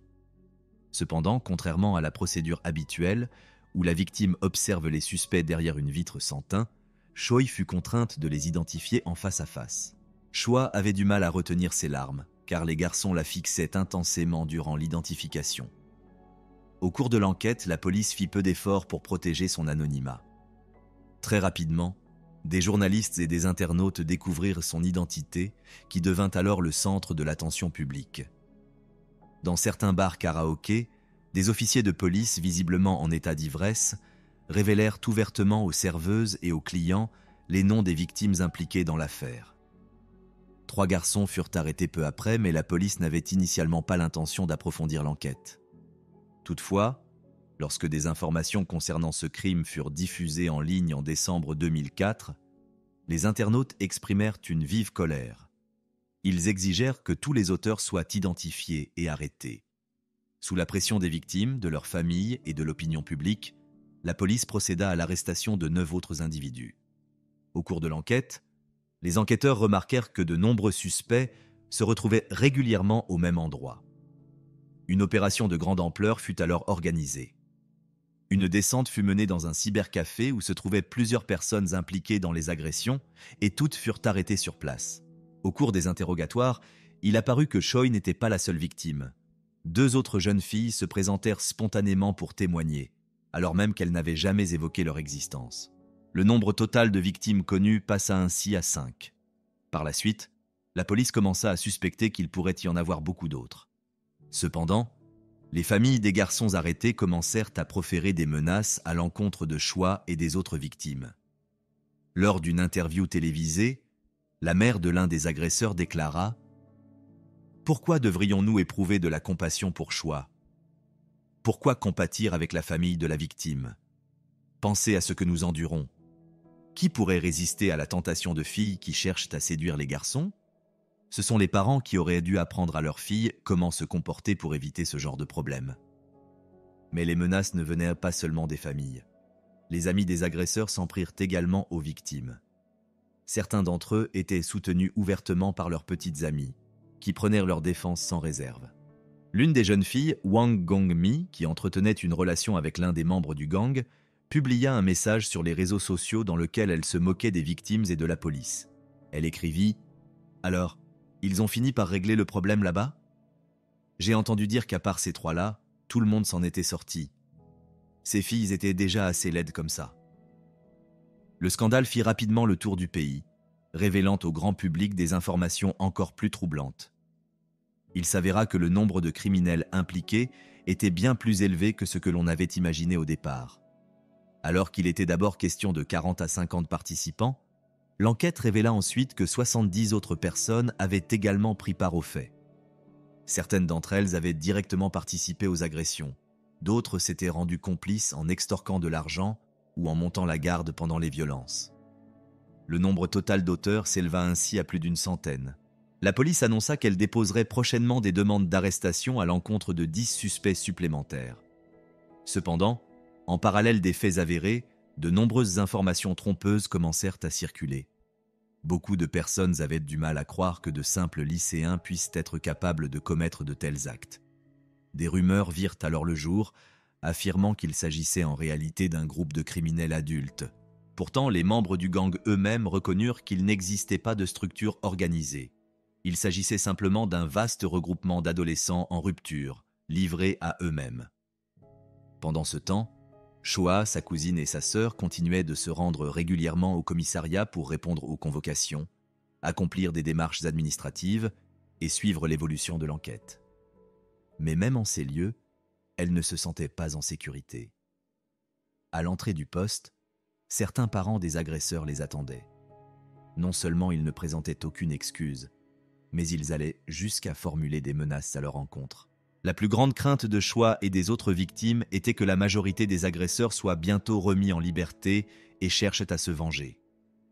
Dans un acte particulièrement choquant, l'une des mères se rendit directement à l'école de Choa, entra dans sa classe et la força à signer une pétition réclamant une réduction de peine pour son fils. Espérant qu'il puisse être libéré, ne serait-ce qu'avec une simple mise à l'épreuve, Choa prit peur, s'enfuit en panique et s'enferma dans les toilettes. Malgré les promesses répétées selon lesquelles tous les coupables seraient identifiés et arrêtés, cela ne fut jamais le cas. La police n'arrêta que 12 personnes. 29 autres furent simplement enregistrés dans une base de données, sans poursuite. Le reste des suspects fut relâché sans autre forme de procédure. Quelque temps après le début de l'enquête, la police classa l'affaire en déclarant « Aucune autre activité criminelle n'a été détectée ». Lorsque l'horreur révélée par l'enquête policière fut rendue publique, l'opinion générale fut marquée par une vive indignation. La population fut scandalisée par la manière dont les victimes avaient été traitées au cours des interrogatoires. Interpellée pour avoir refusé d'assigner une enquêtrice aux jeunes filles, la police tenta de se justifier en affirmant que le nombre de suspects était trop élevé et que le service ne disposait pas d'un personnel féminin suffisamment qualifié pour mener les auditions. Face à la controverse, la police publia finalement un communiqué d'excuses sur son site officiel dans lequel elle reconnaissait ses torts. Refuser la présence d'une enquêtrice lors des auditions des victimes ainsi que les insultes proférées par un officier sont des actes inacceptables. Lorsque le public apprit que les victimes avaient été contraintes d'identifier leurs agresseurs en face à face, la police tenta de se justifier en déclarant « La salle avec le miroir sans teint est trop petite pour accueillir plusieurs suspects à la fois. C'est pourquoi nous avons demandé à la victime de les identifier directement, au préalable. » Cette explication ne fit qu'attiser davantage la colère générale. Des manifestants se rassemblèrent devant le commissariat et scandèrent « Protégez les victimes !» Désormais, l'identité des jeunes filles était quasiment connue de tous, ce qui fit naître de vives inquiétudes quant à leur sécurité. Elles faisaient déjà l'objet de harcèlement et d'intimidation en plein jour, sans que personne ne puisse réellement les protéger. L'organisation de défense des droits des femmes Ulsan Hotline publia une déclaration dans laquelle elle dénonçait l'absence de protection accordée aux victimes. Il n'y a ni protection ni considération pour les victimes dans notre société. Elle réclama des sanctions plus sévères à l'encontre des auteurs de ces actes. L'un des avocats se proposa également de défendre les victimes gratuitement devant les tribunaux. Il s'entoura d'une avocate afin d'accompagner les jeunes filles tout au long de la procédure judiciaire. Sous la pression intense de l'opinion publique, la police de Miryang remplaça 9 des 13 enquêteurs chargés de l'affaire, les tenant pour responsables de graves manquements procéduraux et d'un préjudice important porté à la réputation du service. L'officier qui avait accusé les jeunes filles de déshonneur fut soumis à une mesure disciplinaire sérieuse, bien que la nature exacte de cette sanction ne fut jamais rendue publique. Sur les 44 garçons reconnus coupables d'infractions violentes, seuls 10 firent l'objet d'une recommandation de condamnation. 20 autres furent envoyés dans des centres de détention pour mineurs. Cependant, il devint rapidement évident qu'aucun d'entre eux ne serait réellement sanctionné de manière sévère. Selon les lois en vigueur à l'époque, ce type de crime ne pouvait faire l'objet de poursuites que si les victimes elles-mêmes engageaient une action en justice contre leurs agresseurs. Choi ne le fit pas. La principale raison tenait à son père. Alcoolique, il avait conservé l'autorité parentale sur elle pendant 3 ans après son divorce d'avec la mère de Choi, bien qu'il ait déjà exercé des violences à son encontre. C'est lui qui persuada Madame Choi d'accepter un accord à l'amiable proposé par les parents des agresseurs. Dans le cadre de cet accord, la famille de Choi reçut une importante somme d'argent, 45 millions de won, soit environ 32 000 $, en échange de l'abandon des poursuites judiciaires. Pourtant, Choi ne vit jamais la couleur de cet argent. Son père utilisa 15 millions de won pour acheter une maison à Ulsan. Le reste de la somme devint l'objet d'un conflit entre les membres adultes de la famille. Finalement, l'argent fut simplement réparti entre eux puis dépensé à des fins personnelles. Peu après, Choi s'enfuit du domicile familial et retrouva sa mère. La garde de sa sœur cadette et la sienne furent ensuite officiellement confiées à leur mère. Les 2 jeunes filles commencèrent leurs études dans une autre ville, espérant échapper au passé. Mais même là, elles ne furent pas en sécurité. Malgré le déménagement, les parents de certains agresseurs poursuivirent leur harcèlement, les traquant jusque dans leur nouvelle vie. Le père de Choi mourut plus tard des suites d'un empoisonnement lié à l'alcool. L'état psychologique de la jeune fille se détériora considérablement. Sa vie fut profondément bouleversée et elle dut être prise en charge par des psychiatres. Elle fut même hospitalisée à plusieurs reprises. Entre-temps, sa mère, désormais seule responsable de ses filles, décida d'intenter un procès contre la police de Miryang, réclamant une indemnisation de 110 millions de wons, soit environ 80 000 $, pour les lourds préjudices psychologiques subis. Le tribunal jugea sa demande pleinement fondée. Dans un premier jugement, la police fut reconnue coupable d'avoir divulgué les données personnelles des victimes et condamnée à verser 50 millions de won, soit environ 36 500 $ à la famille. Cependant, lors de l'appel, la Cour élargit les charges à une négligence manifeste dans la protection des victimes, reconnaissant ainsi une responsabilité plus large des forces de l'ordre. Le tribunal ordonna finalement à l'État de verser 30 millions de won, soit environ 22 000 $, à Madame Choi et à sa sœur, ainsi que 10 millions de won, soit environ 7 000 $, à leur mère. Les juges soulignèrent que le facteur décisif dans leur décision avait été la cruauté des propos tenus par les policiers qui avaient infligé un traumatisme psychologique grave aux jeunes filles. Cependant, aucun des auteurs ne fut réellement puni. Les procureurs abandonnèrent purement et simplement les poursuites contre certains d'entre eux, tandis que d'autres furent renvoyés devant le tribunal pour enfants, qui ne prit aucune mesure. À l'origine, les procureurs avaient requis des peines allant jusqu'à 4 ans d'emprisonnement pour certains accusés. Pourtant, aucune condamnation effective ne fut prononcée. Au fil de l'enquête, nombre de délinquants parvinrent à intégrer l'université ou à décrocher un emploi, et les procureurs refusèrent d'engager toute procédure judiciaire à leur encontre. En fin de compte, aucun d'entre eux ne fut sanctionné. Dans sa nouvelle ville, Choi tenta à plusieurs reprises de mettre fin à ses jours. Elle n'obtint jamais son diplôme d'études secondaires et choisit finalement de disparaître complètement. La suite de sa vie reste entourée de mystères. Elle se retira dans l'ombre, coupa tout contact, y compris avec son propre avocat, et cessa toute communication avec le monde extérieur. Quelques années plus tard, en 2010, l'affaire, largement médiatisée à l'époque, refit surface. Cette fois, l'attention se porta sur Wang Gongmi, la petite amie de l'un des auteurs, qui, en 2004, s'était ouvertement moquée des victimes sur les réseaux sociaux. Il fut révélé qu'elle avait réussi l'examen d'entrée dans la police et avait obtenu un poste au sein de la police provinciale de Gyeongsangnam-do. Lorsque cette information fut rendue publique, elle déclencha une vague d'indignation.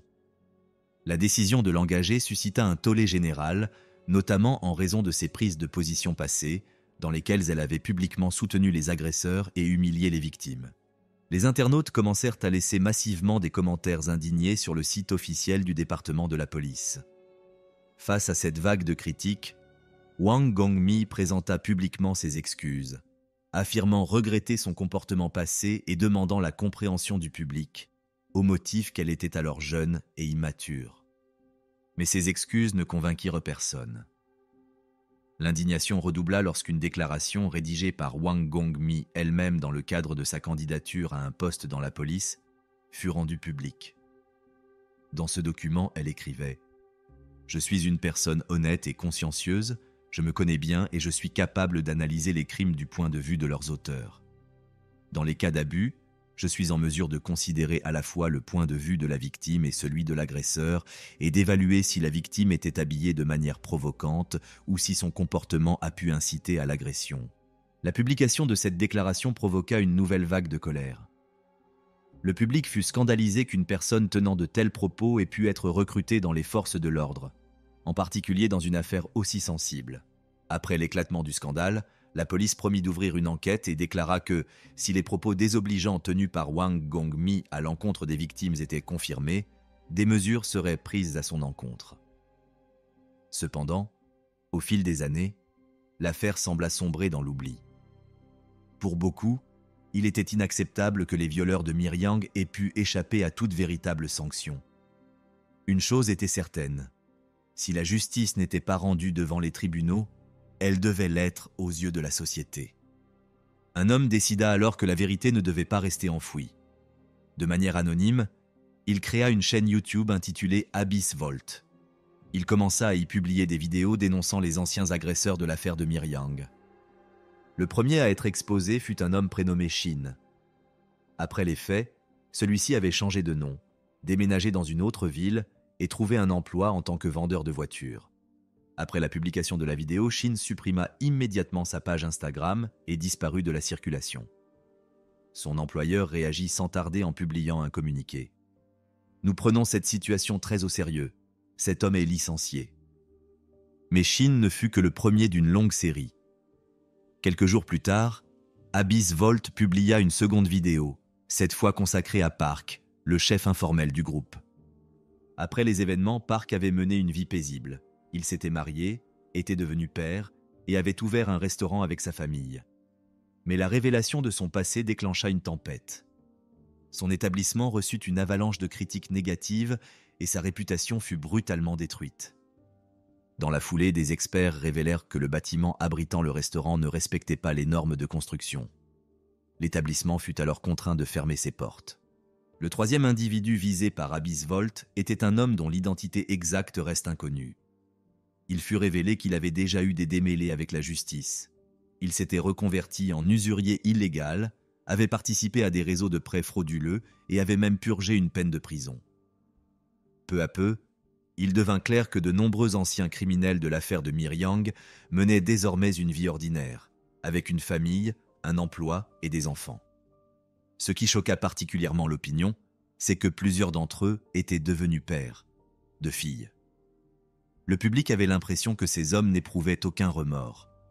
Ils s'étaient contentés de faire disparaître l'affaire de leur mémoire et poursuivaient leur existence comme si rien ne s'était produit. Et pendant ce temps, la vie de Choi, elle, restait à jamais détruite.